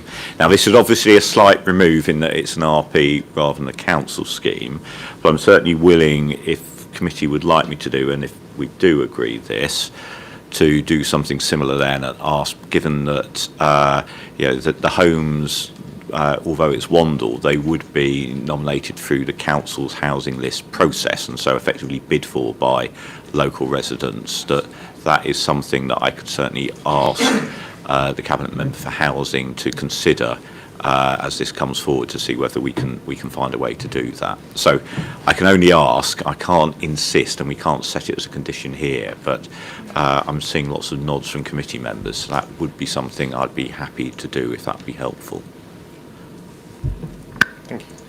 Thank you. And we'll follow up your other points with officers as well. Any further questions to ward councillors? Thank you very much for coming forward. We don't always see ward councillors. It's always really helpful to get that additional local perspective, so thank you very much for coming forward. Okay, I think from that there were certainly a number of proposals for conditions and refinements from, I think, that have come forward through both those discussions and from particularly the ward councillors. So just to run through some of those to see what we can do on those.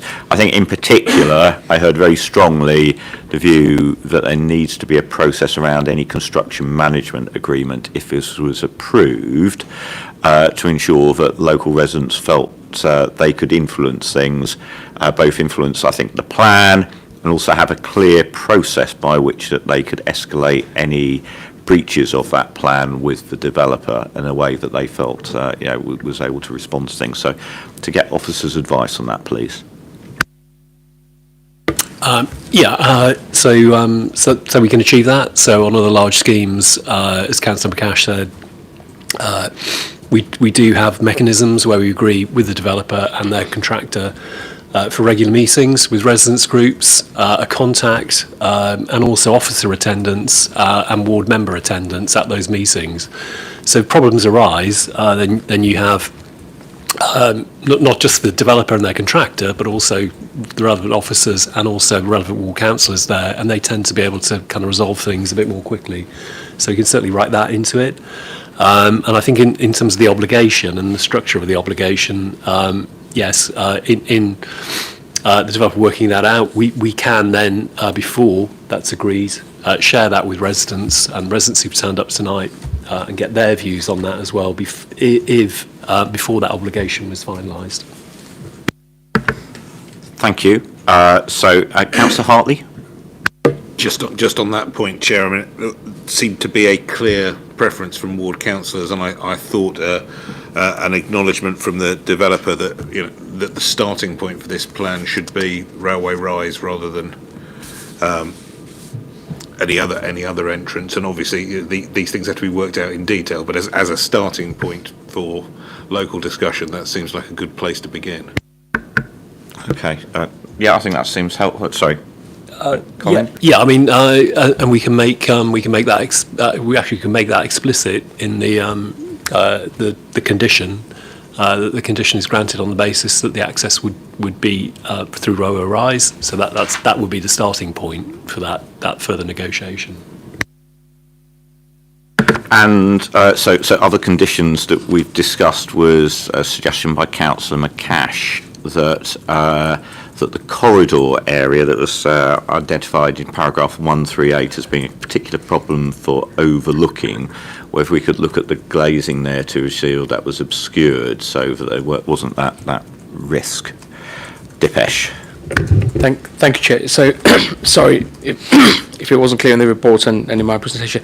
The corridor in question is for the proposed scheme at 2A Melbourne Grove. So on the picture in front of you, if I get up.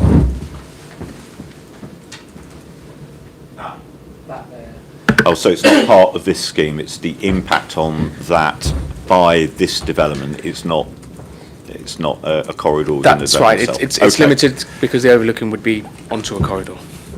Gotcha. Thank you. That's helpful clarification. So that's useful. I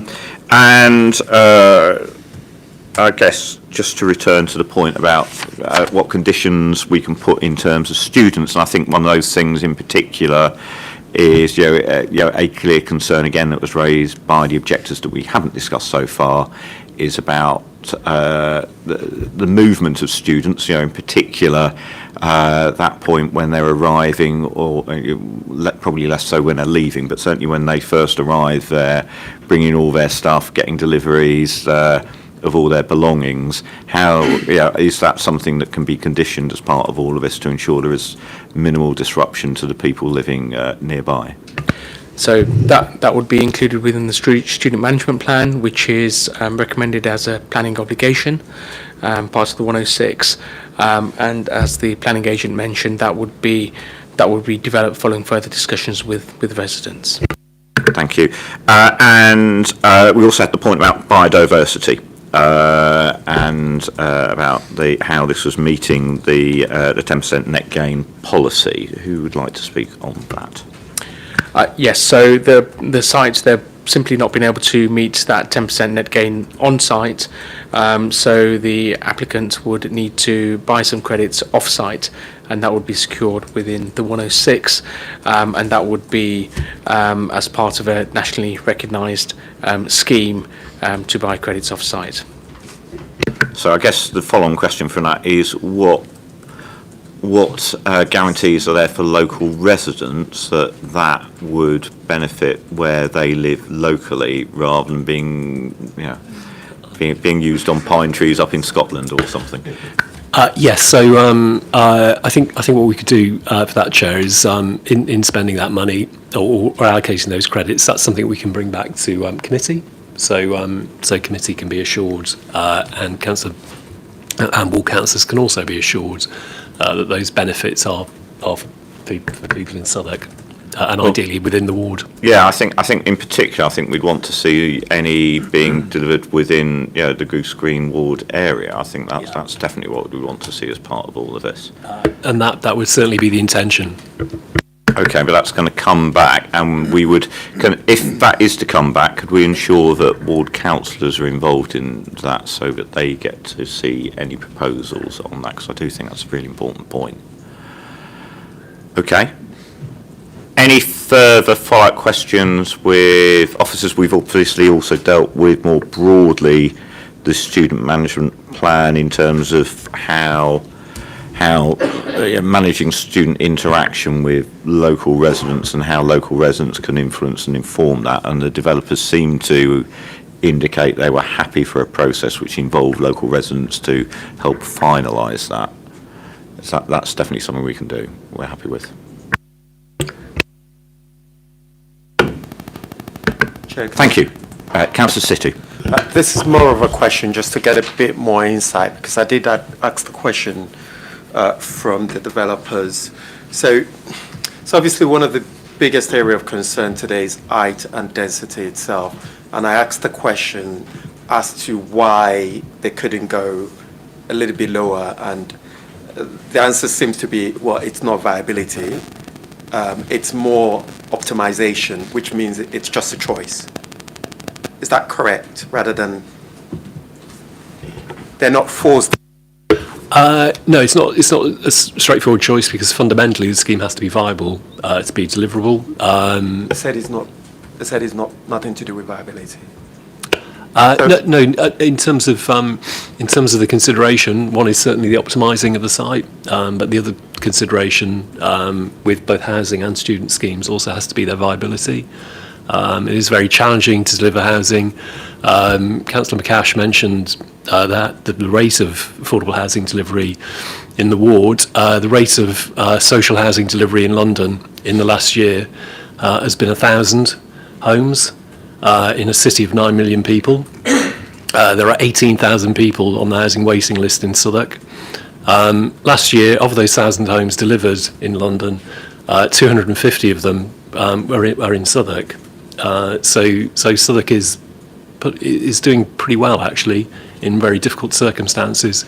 Optimisation is certainly part of the issue, but also viability and the deliverability of housing is a huge issue as well. And it is one that we've taken into account in the officer's report, and it's something that we need to take into account in testing this against both Southwark plan policy and also London plan policy. Okay, and just two more points I wanted to pick up from the objectors' points earlier, which I don't think we fully covered, which was about how the pedestrian movements involving charter school have been considered as part of all this. I think it's probably a question for Rob. Yeah, so the assessment submitted didn't quantify the number of pedestrian trips to and from the charter school. It's focused kind of solely on the development itself. The submitted transport assessment included quite a detailed trip generation assessment, which was interrogated by officers and has gone through. It's been revised following comments from officers. So in terms of the number of trips generated by the development itself, we're satisfied that's a kind of robust assessment. But I guess the question really is about timing. Are we going to have students going one way clashing into pedestrians going the other way going to the school, and how that's managed? Is that something that you foresee as being an issue? Not particularly, no. I mean, the footways north of the site going towards Grove Vale are an acceptable width, and that's likely to see the kind of majority of pedestrian footfall to and from the site. No, in terms of the kind of road safety element into pedestrian movements, no, we don't have any particular concerns with that. Thank you. And the other thing I wanted to pick up on was because there was a concern expressed by the objectors that we had student housing here and social housing, and they were worried there might come a point where there was a switch of that social housing to perhaps more student housing or a different form. So just to understand how, if there was a proposal to do that, how that would be addressed and dealt with. That would need a separate planning permission, so the social housing would only be able to deliver social housing. Change that would need to come back to committee. Similarly, the student housing, I think there was mention about HMO type of occupation. That's a sui generis use, so any other type of housing that's not student housing would need planning permission and would come back. Come back here, and for avoidance of doubt would be very unlikely to get past this committee, I would think. Okay. Okay, any further comments or questions at this point? Any views that any committee member would like to make on this application?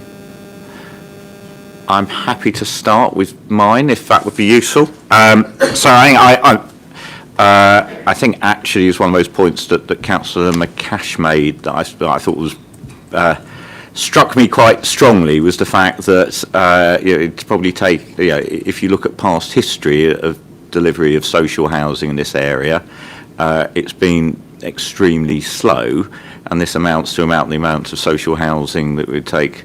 This is 10 times what's been delivered in the last decade in a single application.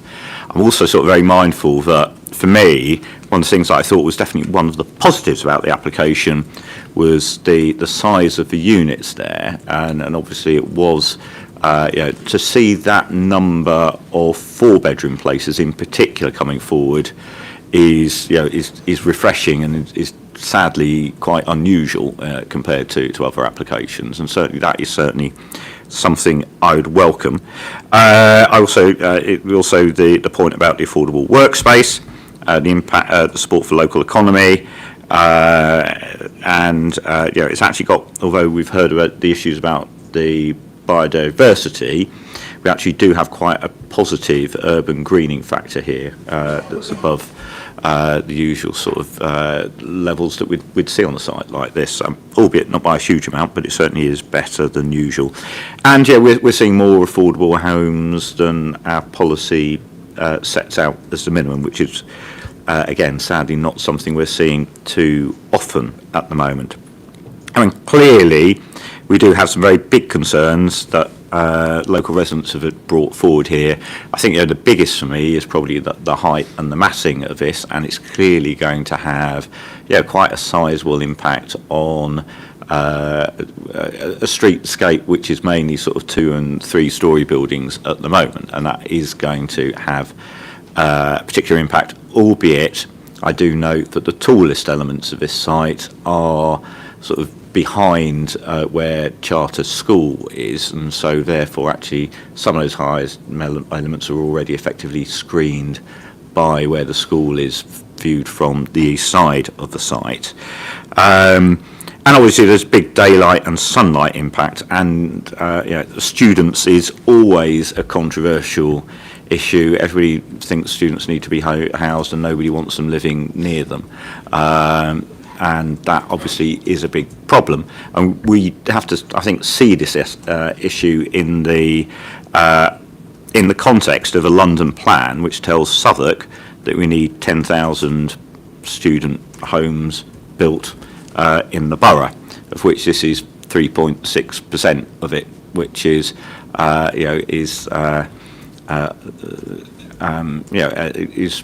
is not an unfair proportion for there to be in Goose Green overall, if we're looking at that share of the borough overall. And it's obviously, as was said, significantly lower than the number of other parts of the borough are already having in terms of student homes. So, I mean, for me, I am on balance, notwithstanding I think the big issue about the height and the massing, which I think is the big issue for me, which is still there, would be moving for approval of the scheme with those conditions that we've discussed earlier and we've been through in terms of construction management plan, in terms of the student management. I think were the main conditions that came forward, and also making sure that we are doing something to ensure that the biodiversity offset fund is being spent within the local area. But happy to hear from other members of the committee before taking a decision on this. Councillor Hartley. Thank you, Chair. I mean, like you, I began this process concerned about the massing of the site. There's no doubt that this will make a difference to this area of East Dulwich, and as the ward councillors pointed out, it's rare for this kind of size of site, this kind of scale of development to be proposed in the area. Though, as you've pointed out, some of that is ameliorated to some extent by the fact that it's behind a school rather than straight onto local people's gardens, and on the other side, of course, there's the railway to take some of that signing off. Ultimately, like you, I'm very persuaded by both the scale of the social housing that's provided and also the size of the units. That there are so many families, I think, that we all as councillors are aware of, with real difficulties in their housing accommodation, and too often it's the large units that just are never available. I think on balance, with an effective construction management plan, with an effective student management plan, I mean, like local residents, I was very concerned by the idea that this might ever become some kind of horrendous multiple occupation of people on a long-term basis. I think with those effective management plans in place, I believe this site can work, and therefore I would also support the application. Thank you. Councillor Tester.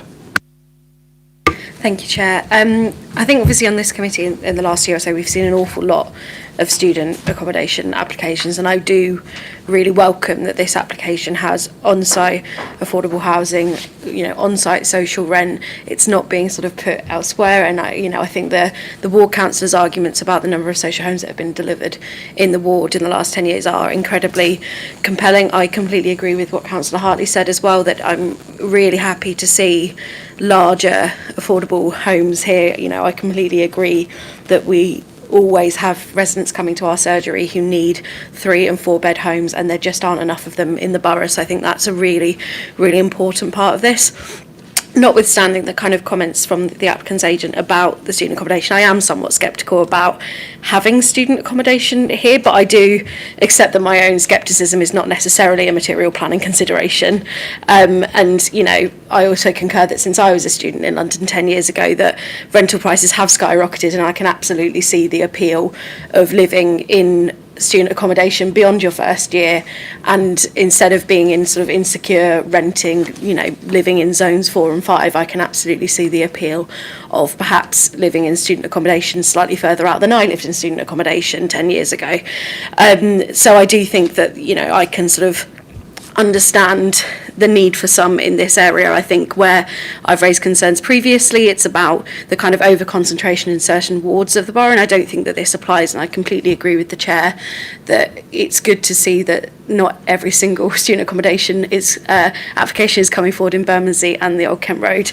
I think for me the balance does lie on the density and the heights. I think from that north elevation, you can sort of see that any development on the site would be taller than the immediate residential buildings. I agree that the tallest elements of the heights are further away from the residential buildings and towards the railway line, and I think for that reason, and because actually any development on the site would be taller and denser than what is there already, I am on balance probably also going to support the application. But yes, thank you for everyone who's contributed. I think it's been a really interesting debate. Okay, Councillor City. So I'm not, I've had some thought about kind of the response given in relation to why it needs to be kind of that high and why it needs to be that dense itself. And I'm not still very clear, and I'm not still persuaded by kind of the reason given. I suspect it's probably because in order to accommodate more social homes rather than any other reasons itself, and that probably lies where the advantage of the scheme is, which is to try and see how do you get more social home into the area where there is very little at the moment. It's such a shame that it is at the expense of creating a particular height which is probably not in keep with kind of the area itself. But I do agree that on balance, given the benefits in which this particular scheme will bring to the area itself, that it will add a significant benefit, and it ought to be supported for those reasons. So yes, I will be looking to support. Thank you, everybody.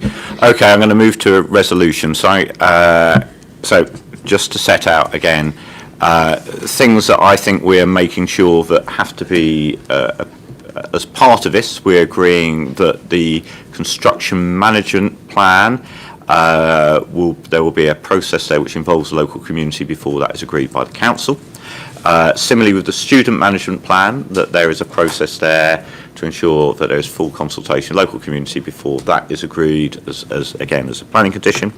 That any biodiversity offset that comes back here with a view to being allocated in Goose Green Ward as a first priority, and that finally, outside of this decision, but hopefully with the approval of committee, I will write to the Cabinet Member for Housing to make a request that there is some sort of local lettings process here to ensure that people living in the locality are getting first choice on the social housing that's provided here. So subject to all of those things, I'd like to move that we adopt the officer's recommendations set out in paragraph 1 of the report on page 29 of the main agenda pack, Firstly, that the planning permission be granted subject to conditions, the applicant entering into the appropriate legal agreement and referral to the Mayor of London. And secondly, in the event the requirements of paragraph 1 are not met by the 1st of July 2025, the Director of Planning and Growth be authorised to refuse planning permission if appropriate for the reasons set out in paragraph 226.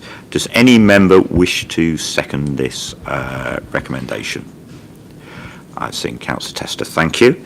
We'll now move to the vote. I'm going to ask you how you wish to vote in turn. So first of all, Councillor Hartley. I vote for, sir. Councillor Sitting? For. Councillor Tester? For, Chair. And I'm Councillor Richard Livingstone. I'm also voting for that recommendation. The motion is passed and the application is granted. Thank you again, everybody, for coming along. I understand some of you will be disappointed, but I hope that you'll be able to work effectively with the applicants and the council going forward on this to ensure that those issues that you've addressed can be ameliorated. We're going to take a 5-minute break, I think, now, before we move to the next item. So thank you, everybody. So if you're here for the next item for Camberwell Magistrates Court, please stay around, but you have 5 minutes to take a quick comfort break. If you're here for the item we've just taken, safe travel home.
to retake his seat and we'll restart.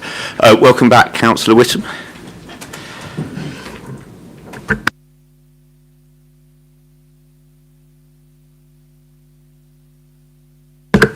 Okay, thank you everybody. Thank you for your patience whilst we got to this item. The next item we have on our agenda is the Camberwell Green Magistrates Court, which is located at 15 Danesford Road, London SE5 7UP. And we have Victoria Lewis, who I understand will be presenting. Over to you.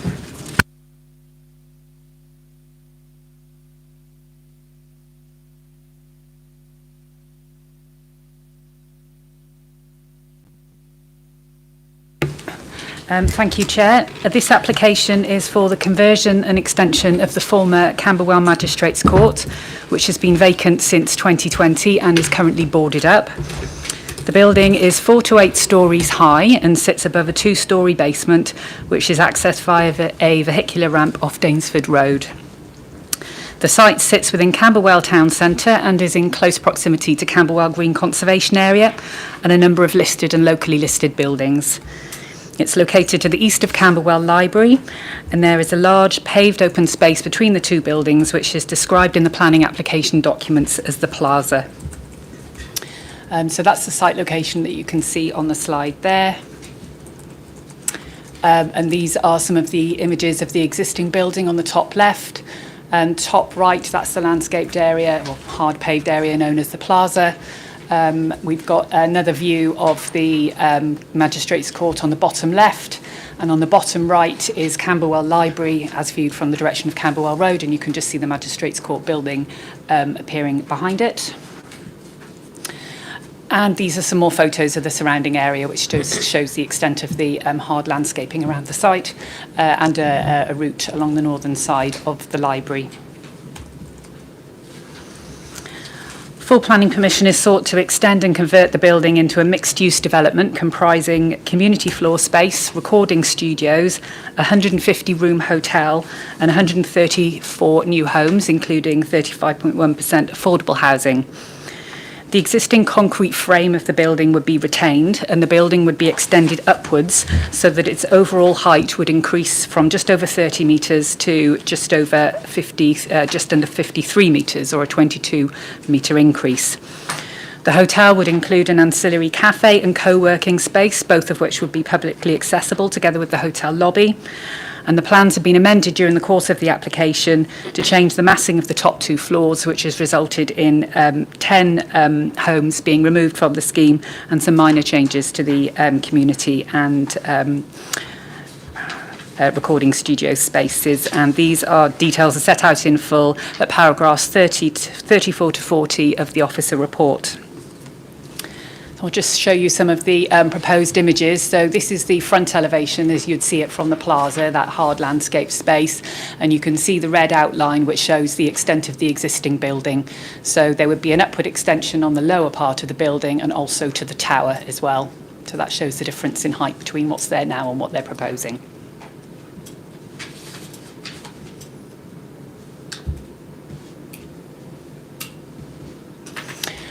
So this is a similar image showing how the proposal could look from the plaza. So that would be looking towards it with the library behind you. And it shows the potential for some landscaping works and potential market use of the plaza to enliven and activate that space. Of note is that officers have recently asked for the frame at the very top of the building to be omitted. I don't think you can see my cursor there, but on the very top of the building you can see a sort of square outline. We've asked for that to be removed in order to reduce the visual impact of the building. So these are some more images, just zooming in on what I've described to show how the plaza would be activated. So it would have active frontages facing the open space, which should include community spaces, the lobby, a cafe, and a co-working space. And these are images showing other elevations of the building. So these ones are from Danesford Road. So that's how the building would be viewed from the south, including bridging over part of the access to the vehicle ramp. And this is the east elevation of the building as it would be viewed from Don Phelan Close, which is a terrace of properties behind the Magistrates' Court. And at the lower ground floor levels, these would be duplex homes over ground and first floor levels with residential above. And this is an image from Elmington Road, which would include a publicly accessible play area near to the corner of Elmington Road with Danesford Road. And this image here is just 3D images, which shows the sort of vertical extension of the existing building. Just to take you quickly through the floor plans, the hotel floor space would predominantly be on the eastern side of the building, which is on the left-hand side of the image there, with the community spaces in yellow. On the right-hand side, that's the start of the proposed residential uses. This is the basement of the building, which is currently used to provide, there's currently 100 parking spaces there, so this would be reduced. There would be 5 parking spaces for wheelchair accessible spaces for the wheelchair accessible homes, together with hotel rooms, making use of difficult space within the building, given its deep plan form. Similar arrangements proposed on lower ground floor level with 4 parking spaces. These would all be accessed from the vehicle ramp for some servicing to take place, together with hotel rooms. There would be lift access from the hotel lobby down into the basement and lower ground floor levels. And these plans are starting to show some of the changes as you go up the building. So the hotel rooms would predominantly be centred within the building, where there would be very limited access to natural light. So the proposal is to focus the hotel spaces on the hotel rooms within those difficult spaces in the middle, and then line the edge of the building with the new homes. This shows the proposed 6th floor, which is where the bulk of the amenity space and play space for the development would be, on the northern southern terraces, and a terrace on the eastern side of the building. And this shows the roof plan, top floor plan, 13th floor level, showing access out onto a communal space. 2 rounds of public consultation have been undertaken, the first of which resulted in 25 objections, raising concerns about land uses, the quality of the proposed hotel, height scale and massing, loss of amenity and transport issues. An objection has been received from the Camberwell Society, which includes concern about the height scale and massing. 1 support and 2 comments were received, citing support for the design, public realm improvements and economic benefits, and comments that more could be done to improve biodiversity at the site. Following the second round of consultation, when we asked the developer to reduce the massing on the top 2 floors, a further 5 objections were received, raising concerns that these didn't overcome the initial concerns raised, and reliance on a windowless hotel at basement level rather than creating a community asset. There was some support for the proposed highway works, which I'll come on to, and people have commented that the building is an eyesore, is subject to fly tipping and needs to be secured. Full details of consultation responses are set out at paragraphs 414 to 483 of the officer report, and there's an additional representation which has been received, and that's set out in the addendum. In terms of land uses, the site's subject to site allocation NSP 35 in the Southwark plan, which requires all of the existing employment-generating floor space in the building to be replaced with employment, retail, leisure or community uses. It states that redevelopment of the site should provide new homes and gives an indicative capacity of 150. The proposed development wouldn't fully comply with site allocation NSP 35 because it wouldn't provide all of the existing employment-generating floor space. There would be a loss of around 1,700 square metres. It would, however, provide a new hotel, which would be acceptable in land use terms in this town centre location. It would provide jobs, and it would include publicly accessible areas. The number of jobs created by the hotel would be similar to those which would arise from replacing the existing employment-generating floor space with leisure or community uses, and a loss of employment space contribution towards training and employment schemes in the borough would be secured.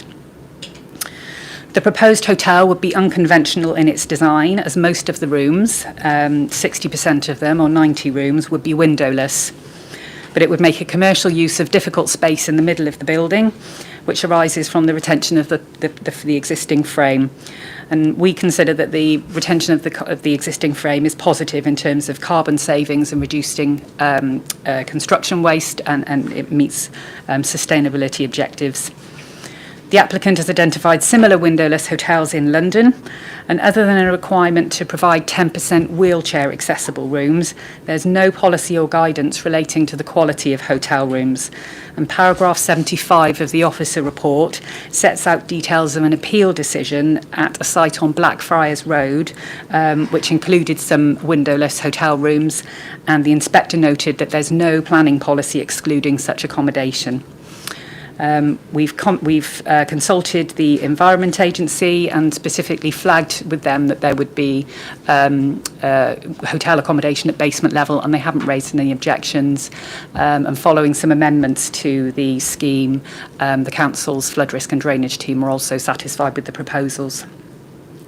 We've recommended a number of conditions relating to flood risk, including checking that whether the existing basement needs any additional waterproofing works, and for a flood warning and evacuation plan, and for details of a full SUDS plan to be submitted for approval.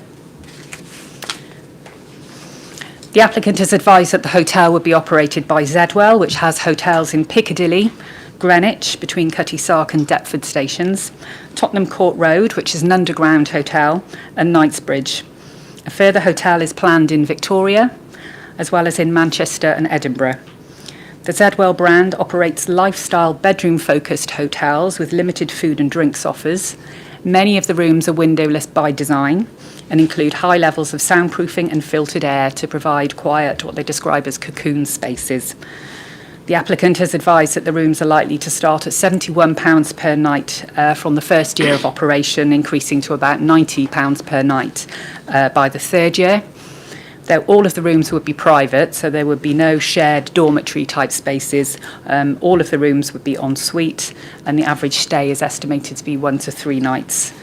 There are a couple of slides just showing some of the rooms in one of the Zedwell hotels up on the screen now.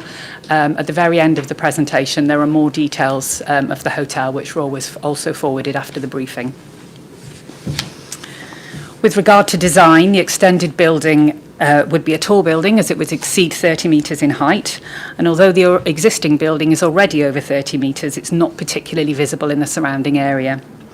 It's been vacant and boarded up for a number of years, and it currently detracts from the local townscape.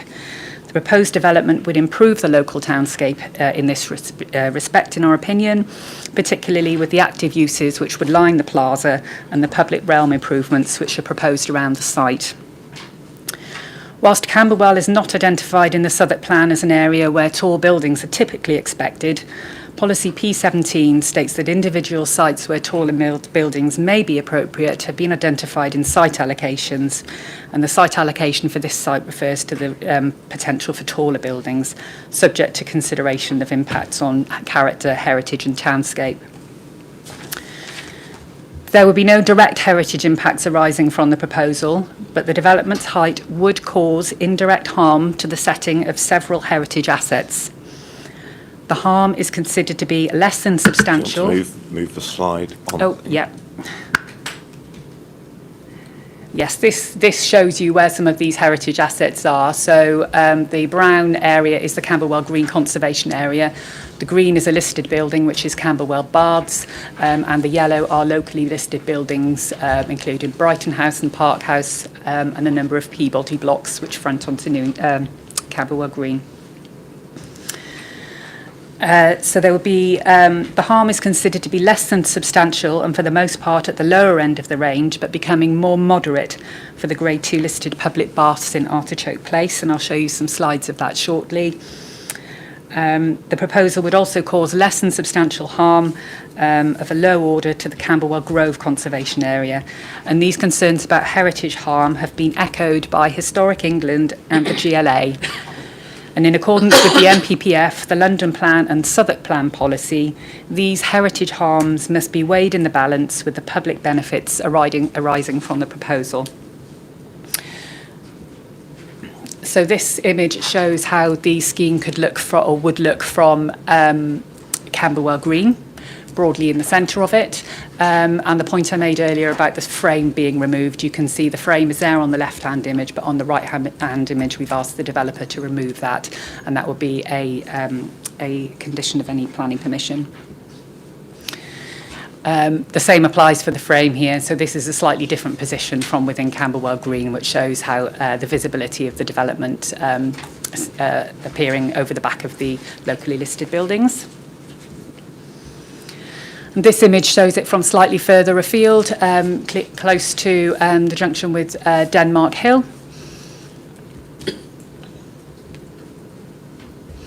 And these are some of the more local views from Elmington Road. So the top image is, you can see top left the existing building and top right as proposed on Elmington Road. And then the second image, the images on the bottom are from further along Elmington Road, where you can see a slight green outline which shows the extent of the building as would be seen from that vantage point.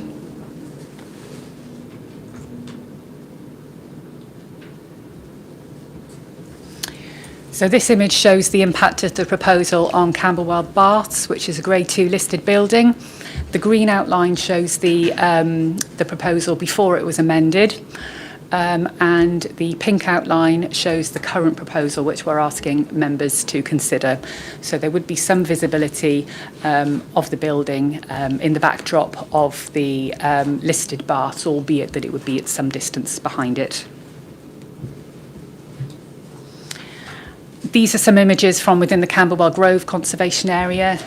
Just to add that the previous image from Camberwell Baths, that's also from within the Camberwell Grove Conservation Area. This is as viewed from St Giles's Church, which is a Grade 2 listed building to the south of the site. And these are some other views from within Grove, the Grove Lane, Camberwell Grove Conservation Area from Kerfield Crescent and Grove Lane. It's a second image there from within the conservation area from the Crooked Well Public House. And this image here shows the zone of theoretical visibility, so it shows the areas where the proposal might be visible or would be visible from.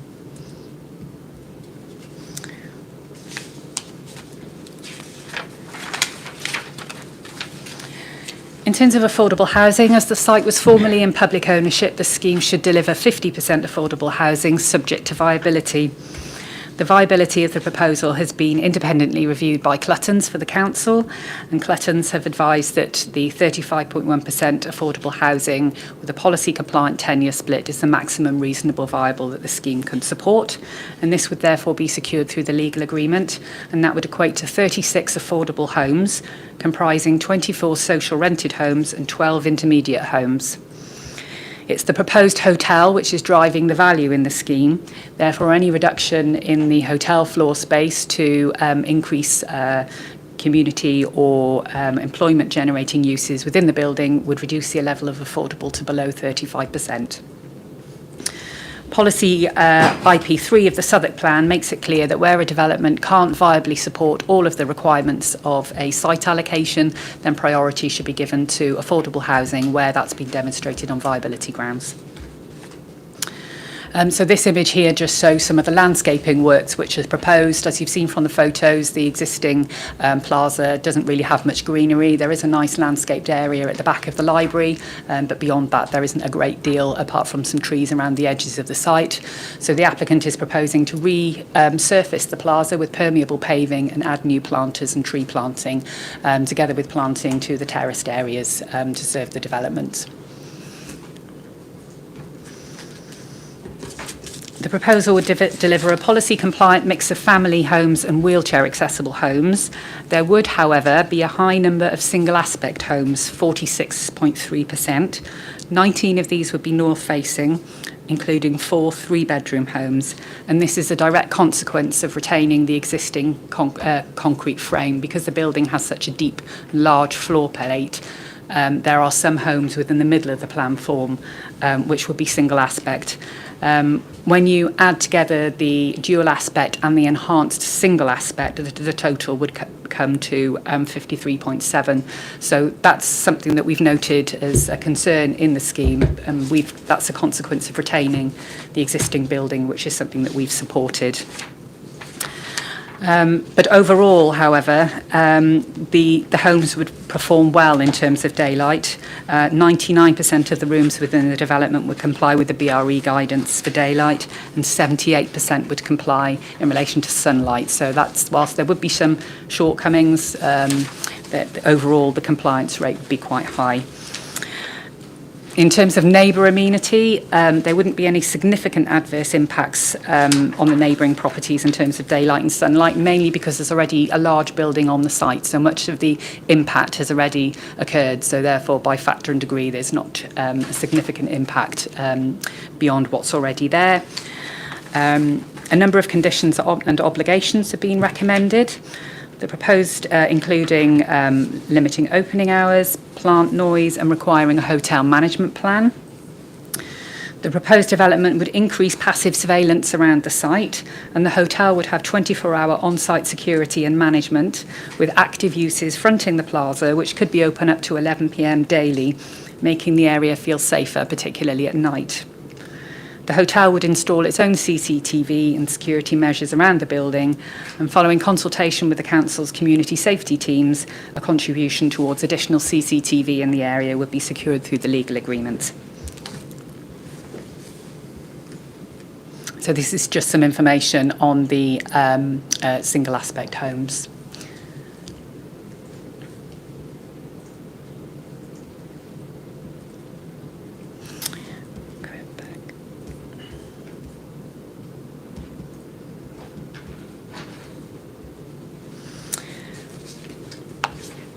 With regard to transport, the proposal would include 9 accessible parking spaces in the basement, and future occupiers would be prevented from obtaining a parking permit in the surrounding streets.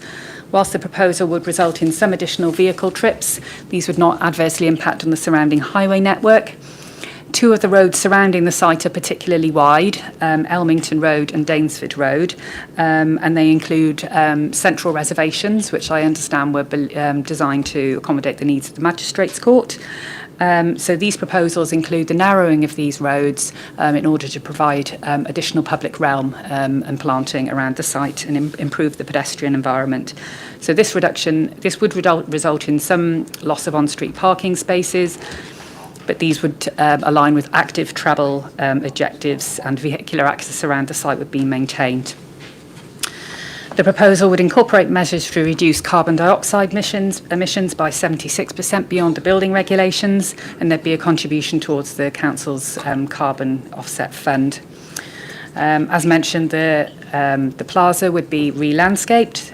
24 new trees would be planted around the site. The proposal would be policy compliant in relation to urban greening factor, and there would be a significant increase in biodiversity at the site. The proposal would be air quality neutral, and circular economy and whole life carbon have been taken into account. To conclude, officers have considered the application in the round, taking into account the heritage harm which would be caused to the setting of 2 conservation areas and a number of listed and locally listed buildings, and have also had to regard to the number of single aspect homes which would be included in the development. Also taken into account is that the proposal wouldn't fully comply with the land use requirements in the site allocation, but we note that the new hotel would create jobs and is required for viability purposes in order to help deliver the 35% affordable housing.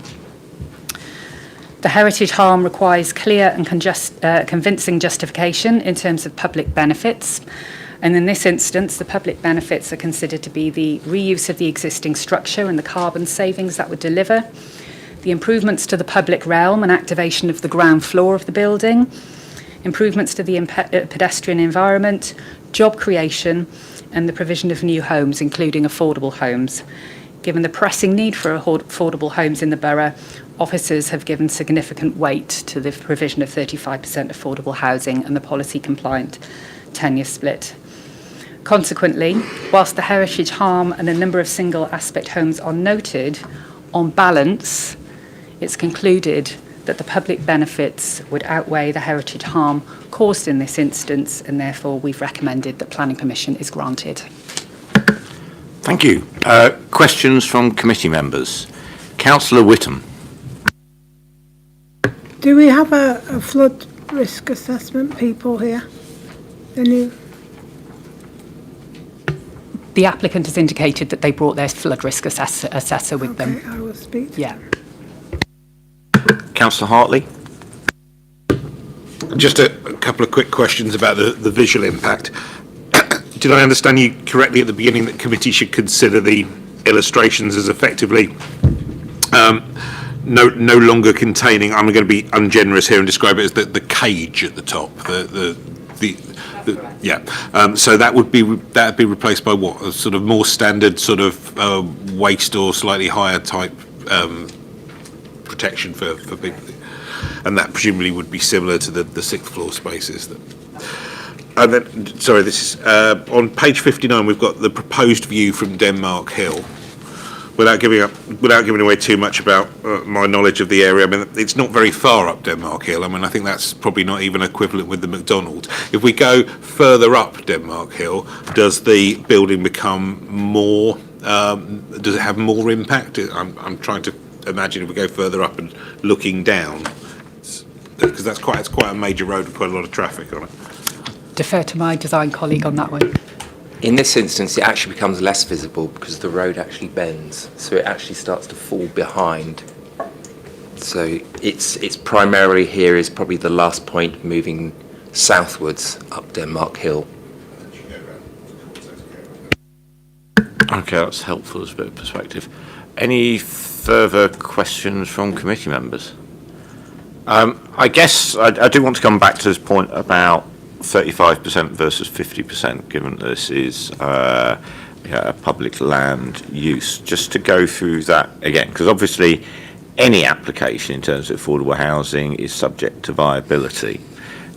So policy says if it's public land, it should be 50%. If it's otherwise, it's 35%. But we're saying here, although it's public land, it should be 35%. So just to talk us through that one and how we need to consider that and weigh that. Well, we're saying that it should be 50%. That's the threshold requirement in the London plan, but that's always subject to viability. So the viability has been reviewed for us by Cluttons. They've interrogated the applicant's viability information, and they have concluded that in this instance the scheme can't provide any more than 35%. The benchmark land value and the gross development value are broadly even. So it's sort of just about breaking even, and there's no more surplus for additional affordable housing. And they have recommended, therefore, that we have early stage and late stage review mechanisms, so that if the development viability improves over time as the development progresses, then we will have the ability to seek more affordable housing. Okay, so that would mean the ability to switch some of the other forms of housing to social housing if the numbers improved.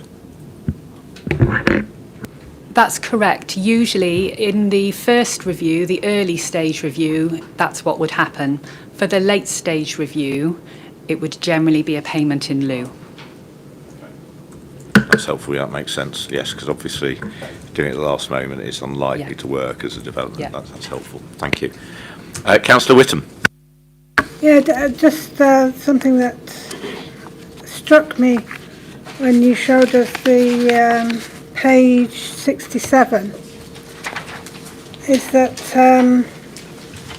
all of the private sale have dual aspect, do they? And only 14 of the affordable get dual aspect. This table is just showing the single asset. Sorry, let me check the report. Bear with me. Let me check the report.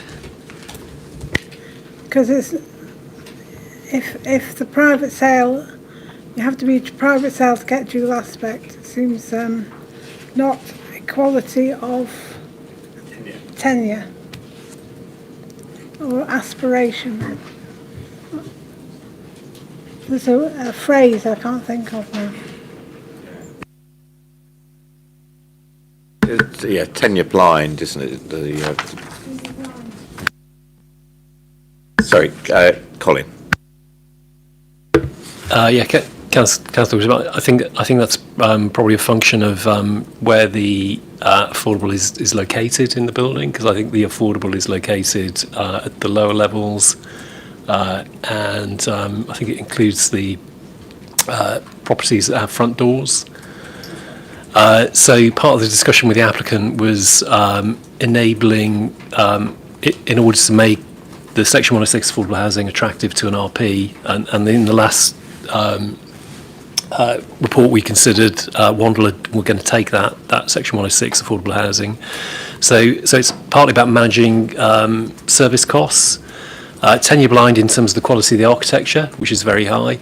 But the way this is arranged, it also enables the affordable housing, I think particularly the larger units, to have their own front doors kind of onto the street, which we think is a good aspect of the scheme. And as Vicky alluded to, the developer has been trying to work within the discipline of keeping as much of the existing building as they can. So the private sale is, I think, in the tower element, which is why it generates more dual aspects. But on the other hand, the affordable does benefit from the maisonette layouts, I think, down at the lower levels, and also a kind of aspect onto the ground floor and onto the new open space. So they are compromises, but they're compromises working around an existing building. Councillor Whittam. There's only the ground floor that has its own front doors. All the rest will not have their own front doors onto the street, as you say. So I don't think that's a significant part of the reason why they're single aspect. No, but in separating the tenures to make sure that the service charge is kept within reason, so you don't get accelerating service charges. The affordable is then stacked on top of that affordable, if you like. So that's one of the drivers of this, which is if you're trying to sell the Section 106 affordable housing to an RP, they want something which they can manage and allocate service charges to. And obviously, there's been quite a big issue of late with service charge acceleration.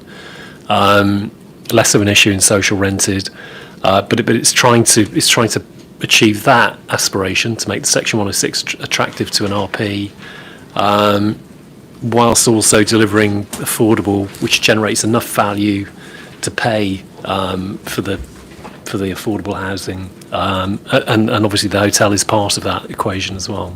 So just in layperson's terms, what you're saying is you've kind of got this sort of stacking where you've kind of got a very broad section at the bottom, which is, I've forgotten how many stories it is, about is it 6 stories or whatever, the lower element, and that's where the affordable housing is, and the for sale housing is in the taller element, the tower bit, and that's the reason for the difference. Is that a fair summary of why that's happened? Yes. In terms of the layout of? Yeah, the layout is it's sort of split east-west for the cores. So the affordable is at floors, ground to 8 floors, on the right-hand side of that image there, the shorter section. Parity of esteem is the phrase I was looking for.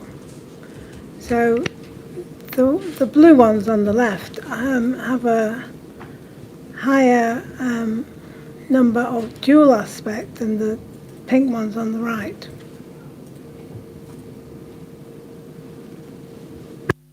I think actually on the lower part of this, Councillor Whittam, I mean the flats you can see on the private there, which are between the top and the bottom of the building, if you like, they are mostly single aspect. I think where it picks up the percentage on dual aspect is when you go into the tower part of the scheme, because the tower is of a narrower plan, therefore you get more dual aspect. And it is the case that the private sale in the tower would be generating a lot of the value to offset the provision of the on-site affordable housing. But in the lower parts, there's probably a broad, comparability between single aspect and dual aspect, basically because of the shape of the plan. It's paragraph 268 of the officer report. This is only the homes that are single aspect and north facing, but of those, 7 are affordable housing and 12 are private. But that's only single aspect and north facing.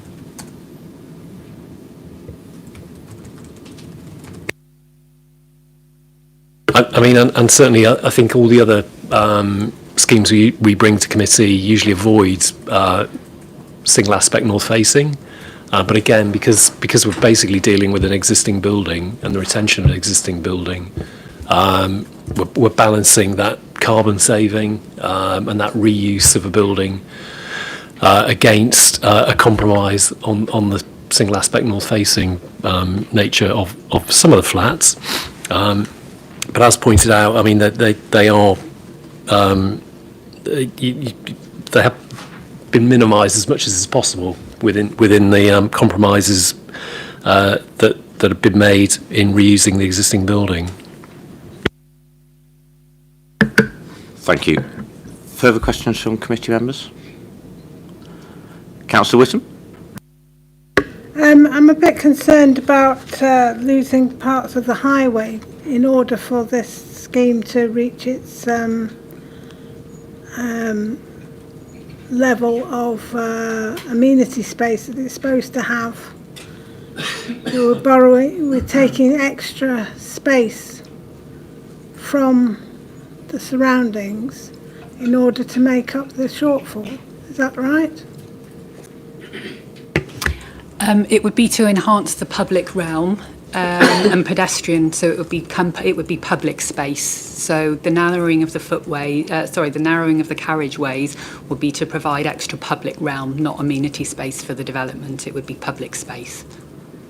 We've got some quite wide junctions. Yeah, so my understanding is that for some reason it was a requirement of the court, wasn't it? That when it operated as a court, they needed effectively a dual carriageway to get people in and out of the court, presumably for security reasons and other reasons. And obviously, if you ever go around there, it does feel a very wide road for what its purpose is. So yeah, it feels a better use of space, I think, Councillor Whittam, from my understanding of the area. But albeit I understand your point about where the land comes from. But I'm happy to. Well, could you tell me if it reaches its correct amount of amenity space without the widening or the narrowing of the carriageways?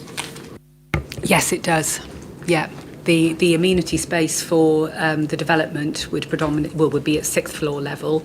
There are 2 terraces on the north and south. There would be another one on the east, and there would be another one at 13th floor as well. So the works around the edges of the site are to increase public realm and improve the pedestrian environment. And do all the social rented units have their own private amenity space? Yes, all of the homes within the scheme would have private amenity space. Thank you. Any further questions at this stage? In that case, I'm going to ask, are there any objectors present who would like to address the committee? Would you like to come forward, madam?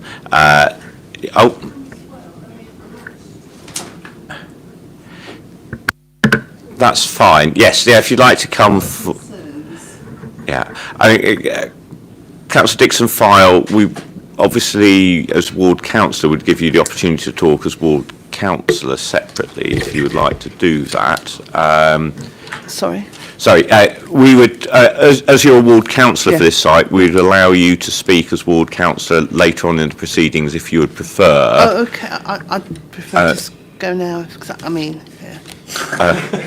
Okay, I'm happy to vary the order of things. So what I'm going to do, if it's all right with committee to make those allowances for people, because I appreciate it's quite late, I'm going to allow you 3 minutes each as both an objector as a ward councillor, but to speak at this juncture in the meeting so we can take all those comments at once. So You're effectively very I'm going to kind, allow Chair. Thank you you very much, Chair. a 6 minute slot between you, but Okay. if that's okay. Okay. So what I'm going to ask you to do is, first of all, both of you introduce yourselves and then I'll give you the time to speak. What I would also say to the objector, after you introduce yourself, let us know where you live, but don't give your precise address. And the reason I'm saying that is because this is live streamed, and so we want to keep your all your personal address details confidential. But it's helpful for us to understand which street or which block you live in, if that would be appropriate. So I'm going to hand over to you to introduce yourselves. Thank you, Chair. I'm Dora Dixon-File and one of the local councillors for Camberwell Green Ward. Thank you very much for allowing me to go first. Thank you. So this has been a hot potato for many, many years in Camberwell Green, and this plan that has come forward, I think it's been one of the better ones that we've seen come forward. But we have got major issues, and we have listened to our local residents at surgeries, etc. But there's nothing here that can't be fixed. First of all, our issues are to do with safety. The triangle that forms the Magistrates Court, the library and the green, sort of a triangle. We've had sort of bad behaviour there before, and with more footfall, we obviously thought that would be a much better way to increase security if people are passing by much more regularly. But we want to actually see in writing something firm that's going to say that we're going to either have more CCTV cameras, or we're going to have security guards on site, etc. But definitely there will be more footfall on the ground. But what does that mean for the residents who live on the Mid-Elmington estate? We've got, as I said, the estate. We've got a special needs school, Orchard Lodge. We've got the Peabody estate on the green, and we also have a green which is being used for various naughty things during the year. So we want to have a full explanation of that. We also want to talk about the construction traffic, and we've heard that the roads might be narrowed, etc. We've got a former disused older person's care home, which there is talk amongst local Camberwellians that might be coming back into use. We don't know, but that will also cause problems there. We've also got a play area in that area as well, so that, again, we need to just be very careful about how we're going to handle construction traffic in that area.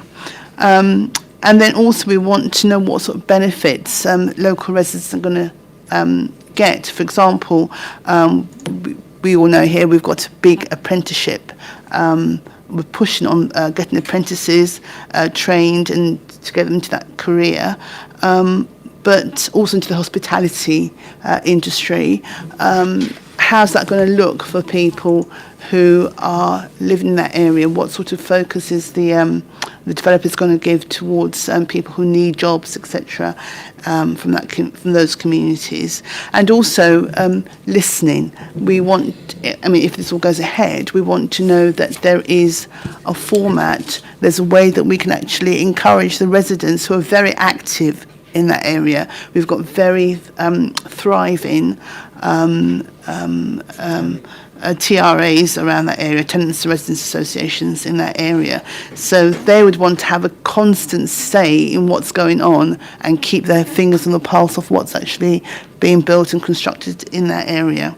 So listening is very important to the residents there.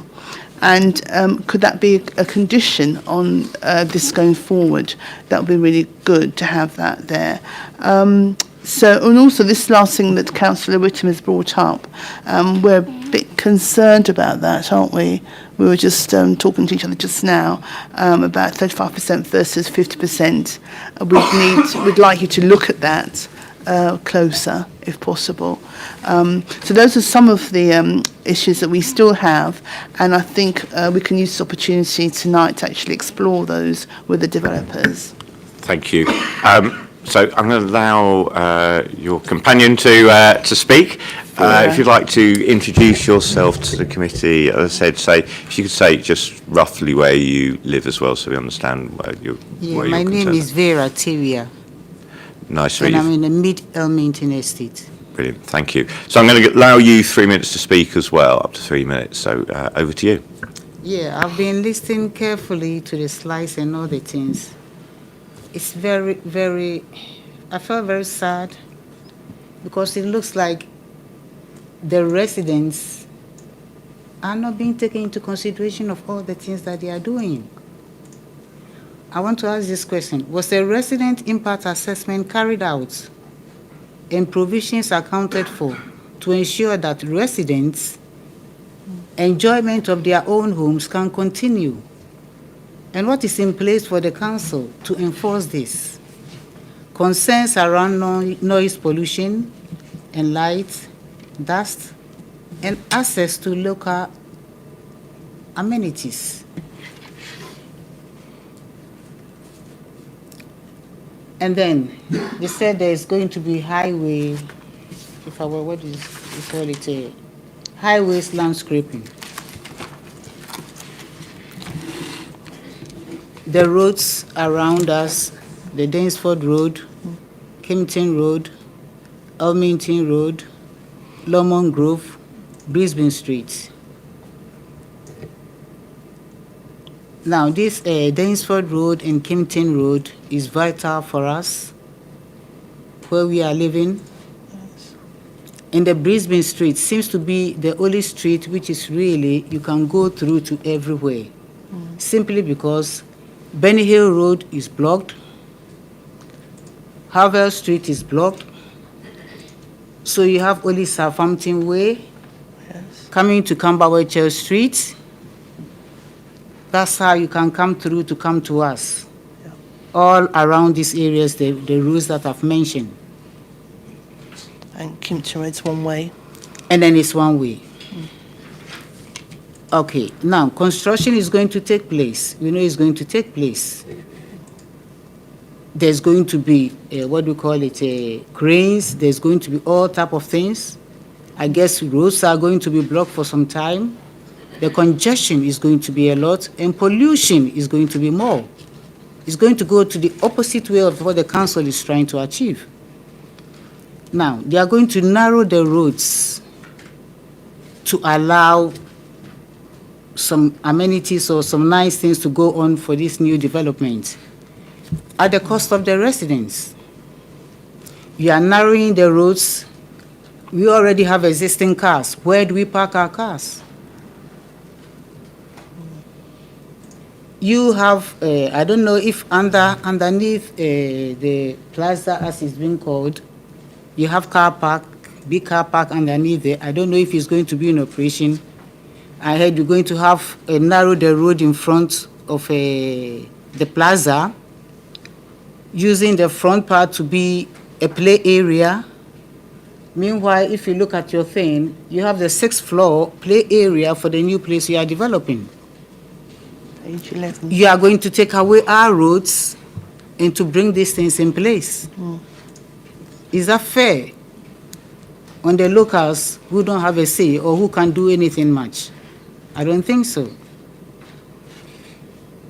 What is the council? What provisions has the council done in place of that? If something happened on the nearby road, Southampton Road, you don't go nowhere. You can stay in your car for hours, for a long time before you can move. Yeah. Only was it 2 days ago? Was it only yesterday? Yes, yesterday. There was in John Ruskin Street, there was an accident. with a lorry and a cyclist. Ambulance has to come, fire has to come. Campbell Main Road, what was it here? John Ruskin, Walworth Road was blocked. Yeah, completely. Up to John Ruskin, up to Albany. Yes. So now all the buses have to go through, if I'm not saying the 343 route. Yes. And come through Wells, Albany Road to come and join. And we were passing, and I could imagine what is going on around Southampton Way. Thank you. Because everything will be going through there. Okay, thank you. So I think that's the 3 minutes time. So thank you very much, both. Can I say something in 2 minutes, please? You can say something in about 30 seconds, if that's all right. Yes, I'm happy to do that.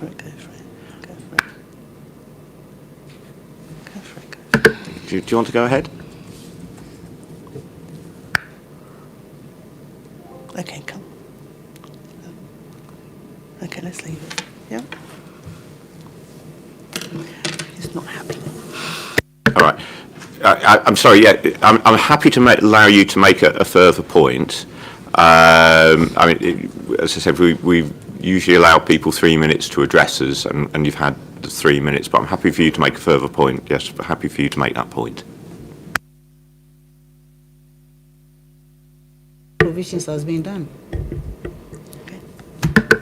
Okay, well, we will make sure that we cover those points further on in the meeting. So, no, thank you. We will ensure that's covered. Thank you. So, you've got a question for Councillor Tester. I was actually just going to ask a question. I think it might be one that Councillor Dixon-File can answer. But where the roads that will be narrowed, is there already a controlled parking zone on those roads, or is there? Can anyone park there at the moment? Yeah, we do. We are parking on both sides. Sorry, but do you need a permit to park on those roads? Or Yes, you do. Okay. yes, permit, yeah, from the council. Yes, Yeah, you yes. have to get permit to buy. Which costs money, Yes, yeah. which costs money, but it's something that we are still living there, and we've adjusted to it. And not every disability is visible. People own cars for a purpose. Do you understand me? So all this is going to be taken away. At the moment, you have to struggle to park. And At the also- moment, you yeah, have to struggle to park. Yeah. And then now the parking spaces are going to be taken away. And also we've got Orchard Lodge, which is a special needs school as well. So Thank you. Councillor. Can be taken into account because you are trying to you are bringing the pollutions to especially those on the Brisbane Street. Councillor Hartley. So I just wanted to ask both the representatives. I mean, it seemed to me that there were two sets of points that you were making. The point about the impact that will be there on an ongoing basis if the development goes ahead, but also quite a few comments about the ongoing impact whilst development's going on. Some of that you were talking about dust and so on. I see in the papers that a similar point has been raised by Councillor Cumbo, who represents a neighbouring ward where they have similar concerns. And I'm struck by how similar this is to some of the discussion we were having in the last item about the need for an effective construction management plan, and that plan involves local councillors and local people, so that say can be had as the plan's put forward. Does that strike you as a good solution to those ongoing development issues, separate from the impact of the development on an ongoing basis? And if they would try and meet with the TREs, it will be very, very, very good. Because when they come there, they can really hear us and they just address it. Because something is coming there, it is okay, it's coming there. Although he said only 24 social homes, it's not much to be taking all this away. It's not much. That's really helpful. Thank you. Yes, very and much. we can make sure that we'll make sure we follow that up for the developer, because I think you're absolutely right. It'd be really helpful to have that discussion about construction management going forward to ensure that local residents are fully involved in all of that, and are getting those reassurances that you definitely need on all of that. Thank you. Thank you. Thank you. Well, thank you both for coming to address the committee. That's been really useful for us to understand local concerns on this matter. I'd like to ask the applicants or applicants' agent to come forward.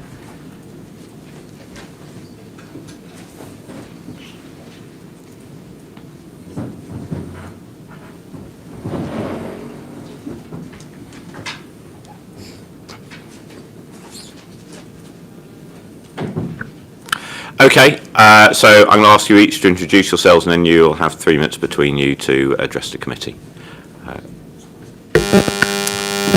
I'm Tim Bystead. I'm the...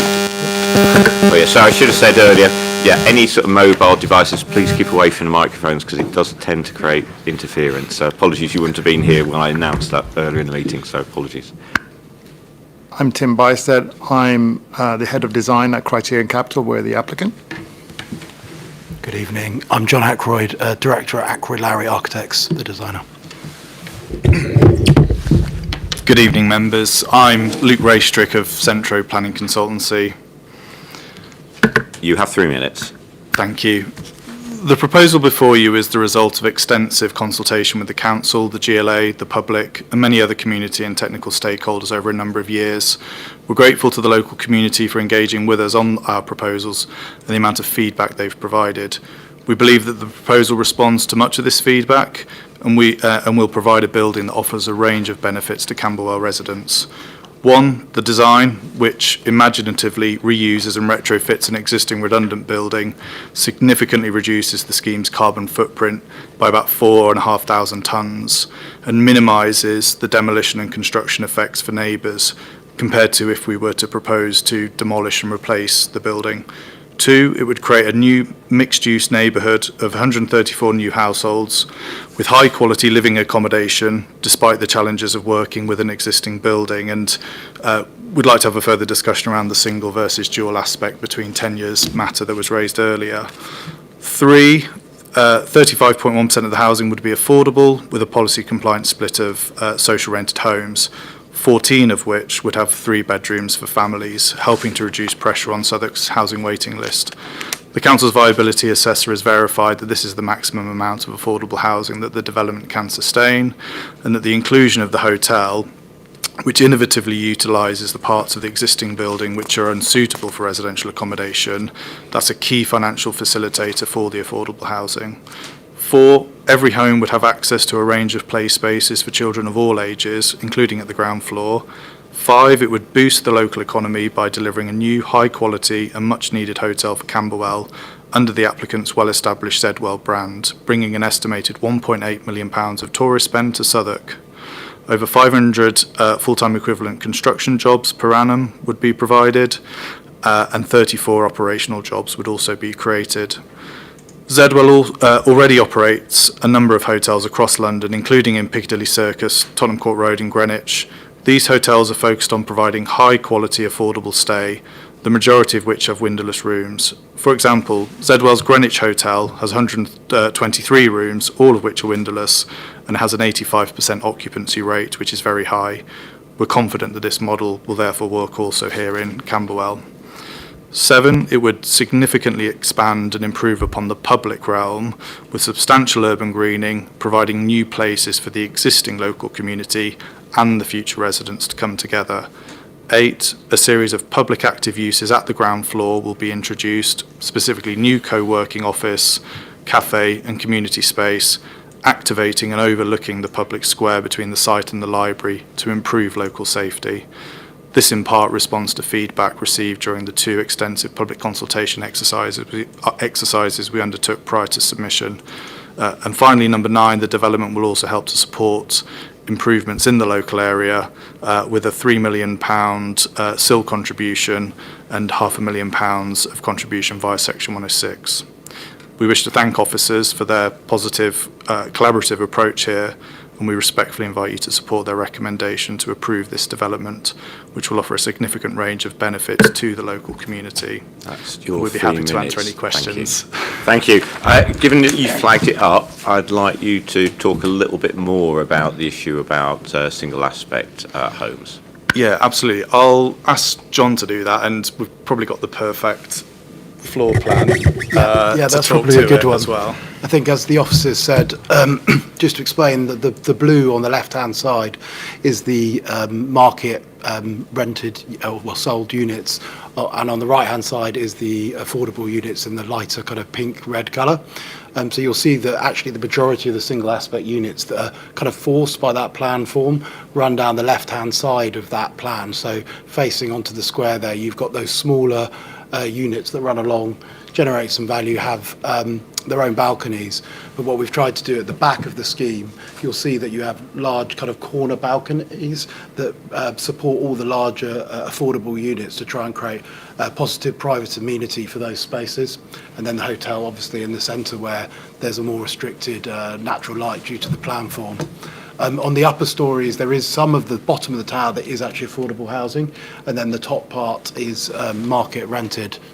All the terraces are accessible by both all tenures and all residents, so that the residents can get up to that top floor and look across and out and around. And I think I just wanted to point out on the point about public space, there's 650 square metres of additional public realm being put in there, and that is separate to the amenity space provided for play space, etc., for the scheme. So there's a public benefit there. We're not counting that as amenity needed to achieve the basic policy provision. Thank you. And all residents enter through one door, turn your blind completely, and then split off into their individual elevator shafts. Okay, that's helpful. So yes, so it's not poor doors. Thank you. Any further questions to the applicants? Councillor Whittam. Is one of your flood risks?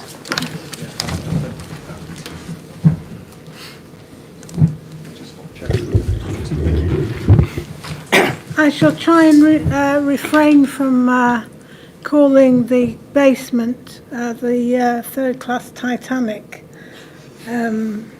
accommodation, but it seems to me that having anybody sleep underground is folly in London when we know it's so susceptible to flooding. Can you explain how they will get out? Sure, absolutely. Just to quickly introduce myself, I'm Craig Thwaites, I'm a flood risk and drainage consultant.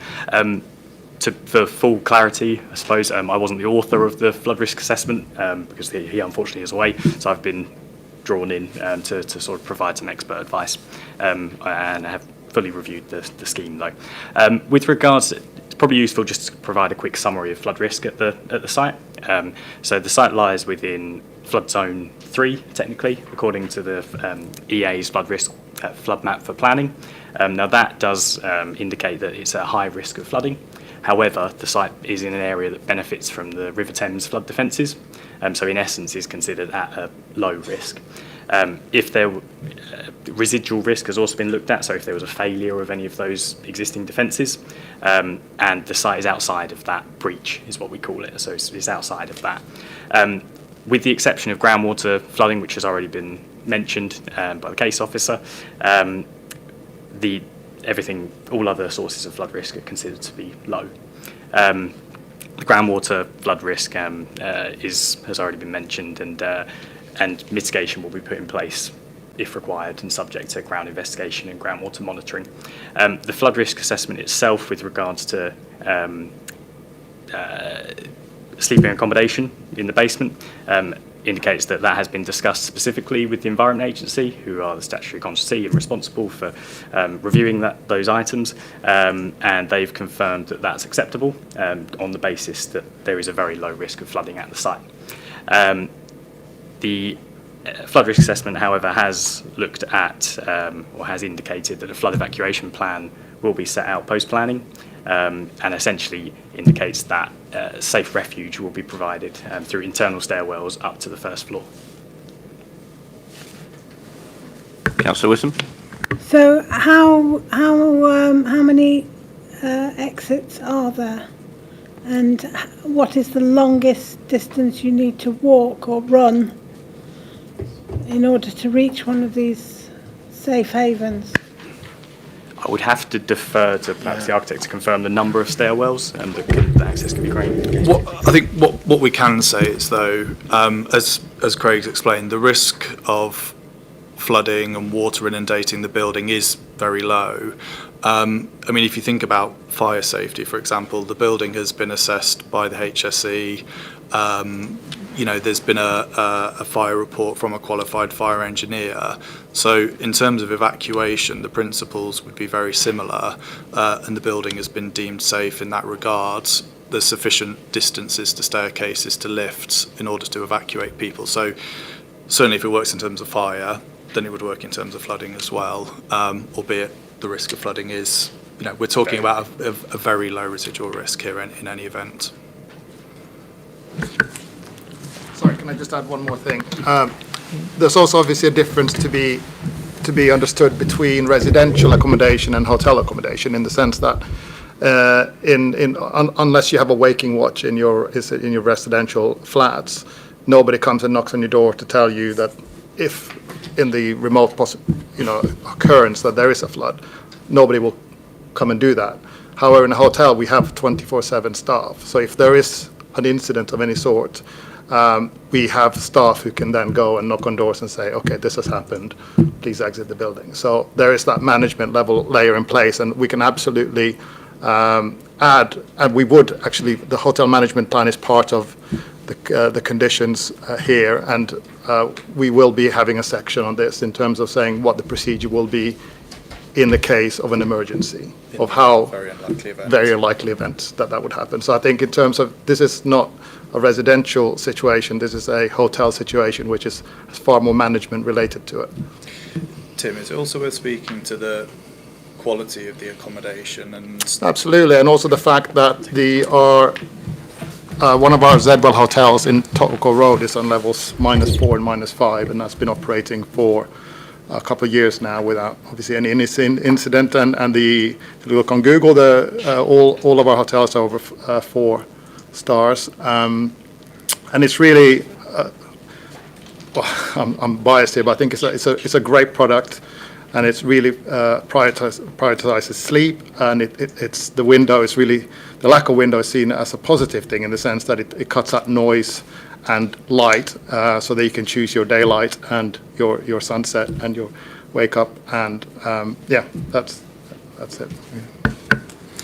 Yeah, I mean, if you, the hotel that Tim was just referring to at Tottenham Court Road there, I mean, if you were to look at it on Google reviews, I mean, I think there's something like 2,000 reviews that people have made of that accommodation, and as Tim says, I think the reviews they sort of average 4.1 out of 5. So people do use these facilities, they're very happy to use it, and they're very happy to give good reviews once they've stayed in that accommodation as well. So nobody's being forced to use that accommodation, they're using it by choice, and those that do choose to use it are, enjoy it and, feel that it serves their needs. So it's, I just wanted to address the point that was made at the start there in terms of the quality of the accommodation. Thank you, that's helpful. I wanted to ask a few questions following on from the comments that were made by the objectors and the ward councillors. So in particular, the issue about construction management plan, and to understand what your engagement with the local community would be in terms of construction management to ensure that the impact on them was as minimal as possible, because I think it's really important, and we heard powerfully from both Vera and from Councillor Dixon-File about their concerns about the impact this would have on them. I think probably the first and most important point to make around construction and the potential disruption that could come from it, the fact that we're retaining the existing structure of the building and extending it rather than demolishing the whole thing and starting again, that has huge advantages in terms of reducing the amount of dust that gets created. It also speeds up the construction process as well, because you're not having to spend a series of months demolishing and then putting new groundworks in. You're using a lot of that structure that already exists. So there's huge advantages, right from the get-go in the way that the building's been designed in the first place. As for construction management, the local authority has from us a framework construction management plan, which is the council's own pro forma, and that obviously has pretty stringent expectations around community engagement through the whole of the process. And I believe there's a condition as well that would require a full construction management plan to be agreed, and certainly that can be very, very explicit about ongoing community engagement, communication, having that feedback loop from residents to give them that confidence that you know they have a voice in the process. Yeah, I think that'd be really helpful. In fact, I'd like to ask specifically that, as we did do with the previous application, that we ask that residents are consulted on the construction management plan before that's agreed by officers as part of the conditions for this application. I can see you're nodding, so I take it as an indication you're happy with that, so thank you for that. So another issue that Councillor Dixon File raised was regarding security for the areas next to the site, and just to hear your comments on that about how this could improve some of the issues we've got around antisocial behaviour in that area. Clearly, there's opportunities for that to be addressed here. Yeah, thank you. I mean, at the moment, we've got a building that's redundant, and so I guess it's to some extent not a surprise that, because it's not in use, that's one of the reasons why perhaps there is a bit of that. Just the act of putting the building into use again, the fact that you've got a hotel within the proposal, which means you will have people coming and going into the evening, just that extra foot traffic, that extra natural surveillance that you're going to have through that, plus all of those active uses that we've specifically designed into the ground floor to face onto that public square, means you've got eyes on that public realm the whole time. I say the whole time, into the late evening at least, and then couple that with the CCTV provision that we're and lighting, additional lighting that would be provided through the scheme. I think the scheme will make huge strides in terms of improving safety and also the perception of safety for people as they're walking around. And Tim, I don't know whether there's a point about sort of safe haven as well. Absolutely. So firstly, this hotel, just to be clear, we're long-term committers to this area. We're not developers who build something and sell it. We will be operating and owning this hotel long into the future, and it's obviously our interest to make sure that it's a safe place to visit. Otherwise, we won't be having any more guests, frankly. Having hotels in Piccadilly Circus and the West End, we really understand security issues and antisocial behaviour extremely well. We've got a CCTV, a security HQ in our Trocadero building, which has 11 staff, I believe, who monitor the various areas around the hotel, and that will be this hotel will be patched into that system. We will also have 24/7 security on site that will keep an eye on the area as well as the building itself. You can also see very much like a safe haven in terms of if somebody was feeling vulnerable at night, let's say, it would be somewhere that you could come into our building and you would be secure, basically. So right now you have nowhere to go, and if it was an office building on the ground level, that would be shut, whereas we will have people on site 24/7. So if you're walking home at midnight and you feel like you're being followed, go into the hotel. So that's something that is very much something we can offer the community. That's interesting, thank you. There's also CCTV contribution. So I mean, there will be, the hotel itself will have its own private CCTV, but there's also a £50,000 contribution that the developer's making towards 2 new pole-mounted CCTV cameras that would have 360 coverage, which would be plugged into the council's own system, or would it be the council or the police? I'm not sure, but we're being belt and braces when it comes to Thank you. Yeah, it's a system that's jointly operated by the council and the police. So thank you for clarifying. That's helpful. Thank you. And I just wanted to also cover the issue about apprentices and local employment that will be coming out of this that Councillor Dixon File raised. So one of the obligations that we've offered is for 11 apprentices within the construction phase of the development.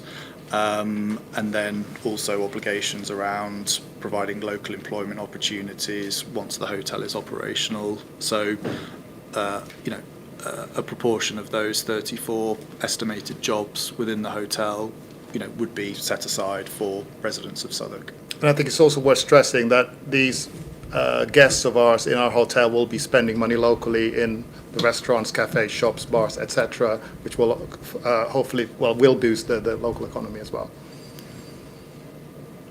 Thank you. And one final question, again, coming from the comments that Vera made. So she was clearly very clear about her concerns about loss of parking space. And I note from the report that I think it's a total of 2 accessible parking spaces and 4 pay parking spaces on Danesford Road that we lost. But just to make sure that you would continue to have some conversations with the local community about the impacts on parking, and so keep that under review as these developments go forward. Absolutely, and there'll be a whole Section 278 agreement that has to be finalised, within which those details can be ironed out for sure.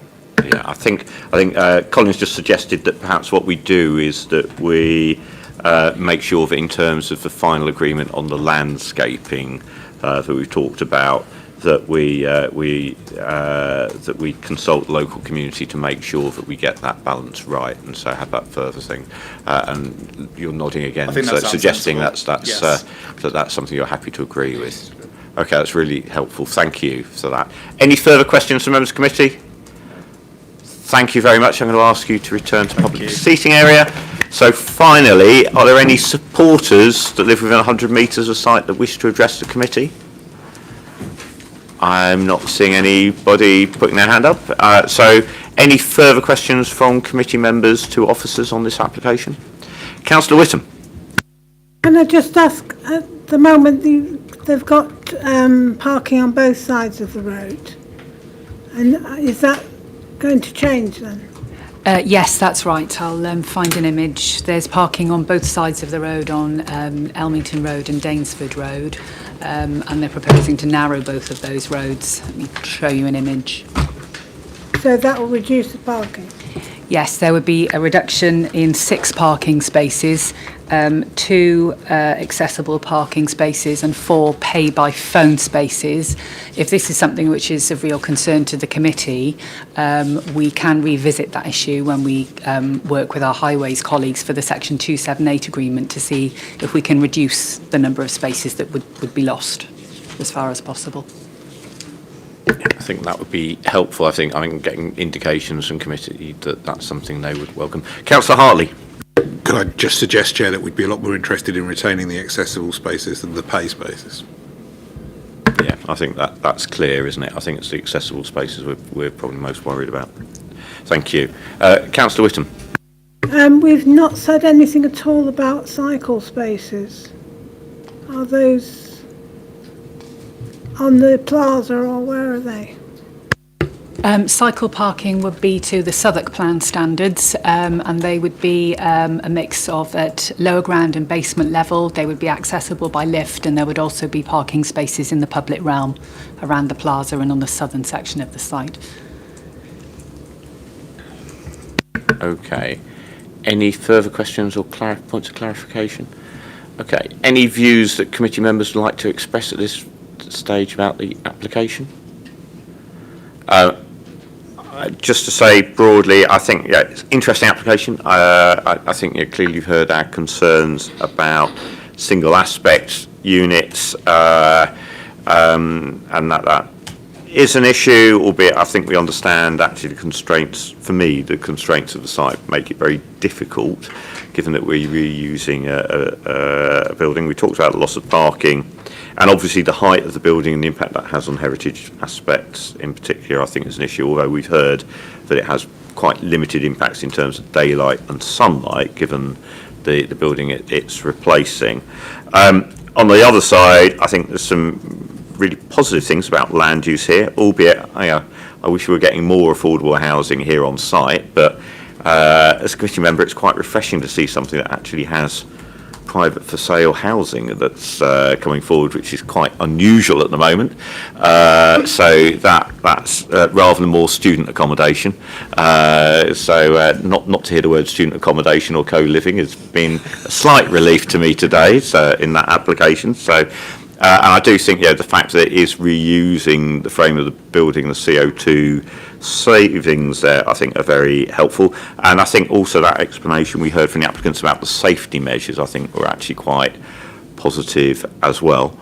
I know that the hotel wouldn't be to everybody's liking. I personally have to say, I think I'd go mad in a hotel room without windows or a telly. But I accept that there are plenty of different tastes out there, and it's clear from what we've heard from the applicants that their model does work for a number of people, and I shouldn't be steered by my own personal tastes on these things.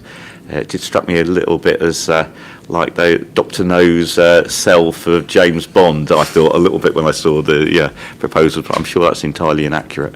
But happy to hand out. So on balance, I would be willing to approve this with those conditions, particularly about the construction management plan and that landscaping in terms of ensuring, particularly we're getting the parking right. But I'm happy to listen to other members of the committee. Councillor Whittam. I'm very concerned that we're not getting our 50% social housing, especially as the building frame is being reused. That must surely be a huge saving to the applicant. And I'm sure, as far as I can see, it would have been easier to push it further than 35%. Once we let them away with 35%, then we've lost that 15% social housing on that site, which is our land. Colin, yes, yeah. Just by background, Councillor Whittam, I think the site was sold about over 5 years ago, and it has been sold on since. And the Ministry of Justice at that time were being instructed by the then Conservative government to maximise the sale value of their estate. And obviously that land cost is part of the equation here. There might have been a different government who were sort of taking into account how things got sold on, but that's the way it happened when the property was sold on. So that's why it's difficult for the applicant to make the whole thing work. Okay. Other members of the committee? Councillor Hartley? Thank you, Chair.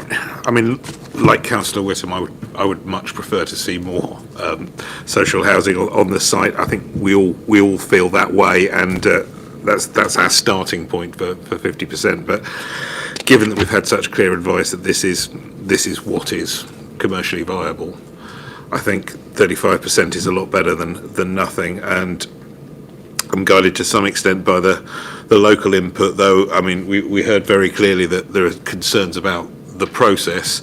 The idea that this is not in any way the worst proposals that local people have seen come forward is somewhat persuasive to me, and I thought there was a coherent case put for how these different types of accommodation would work together. I'm glad, Chair, to have finally found an area where I disagree with you. I'm actually quite convinced by the pictures here. I think might be a really interesting hotel experience, though. I think it's unlikely either of us will ever need accommodation in Kenilworth. Thank you. Councillor Sistu. Chair, on balance, I think that given the conditions which will be placed on ensuring that actually local residents' views are taken into account in both the construction management section, but also in terms of making sure that going forward in terms of the security arrangement, and I'm quite relaxed about kind of supporting this development. I agree that it's not where we want to be, and I think there are things we probably need to bear in mind for the future to ensure that actually we continue to challenge kind of viability and making sure that we get the best for residents within the area itself. But I'm minded to support this version. Thank you. Councillor Tester. Thank you. I'll keep this relatively short. I'm sure we're all keen to get going, but I think I have to say I agree with the vast majority of the points that have already been made. I think it's certainly interesting to sort of see a scheme that's looking to kind of keep the frame of the building, and I really welcome that from an environmental point, and obviously appreciate that it does create a lot of challenges in terms of trying to make a scheme viable, make sure that it's as policy compliant as humanly possible, and I think that overall this seems to have done a reasonably good job of it. I think the amendments that have been secured by officers, particularly about sort of taking the frame away, I think they are a real improvement, and I really do thank the officers for the work that they have done on this scheme. I think it's really good to get the sort of reassurance around parking and things that have been raised by the local residents. And I have to say that I have stayed in a windowless hotel, and I found myself at Labour conference for work last year and stayed in a windowless hotel, which actually was probably the highlight of Labour conference for me. But similarly, I think it looks certainly interesting, and it's good that there are sort of perhaps more affordable and more kind of creative hotel spaces for people visiting London. And I think, as often I always think that actually one of the best bits of London is not Leicester Square, and actually I'm quite looking forward to some visitors getting to see Camberwell and the delights that Southwark has to offer that aren't just Borough Market. So I think I'd definitely be minded to approve this application. Thank you. Okay, I think that brings us to a recommendation. So with those two caveats I added about the further consultation involving local community on both the construction management plan and the landscaping to ensure that those issues can be fully addressed, I'd like to move that we adopt the officer's recommendations as set out in paragraph 1 of the report on page 162 of the main agenda pack. Firstly, that planning permission be granted subject to conditions, the applicant entering into an appropriate legal agreement and referral to the Mayor of London. Secondly, that the event of the requirements in paragraph 1 are not met by the 1st of July 2025, the Director of Planning and Growth be authorised to refuse planning permission if appropriate for the reasons set out in paragraph 408 of the report. It's paragraph 401. Sorry, set out in paragraph 401 of this report. Thank you. It's good to see somebody's checking that. That's very helpful.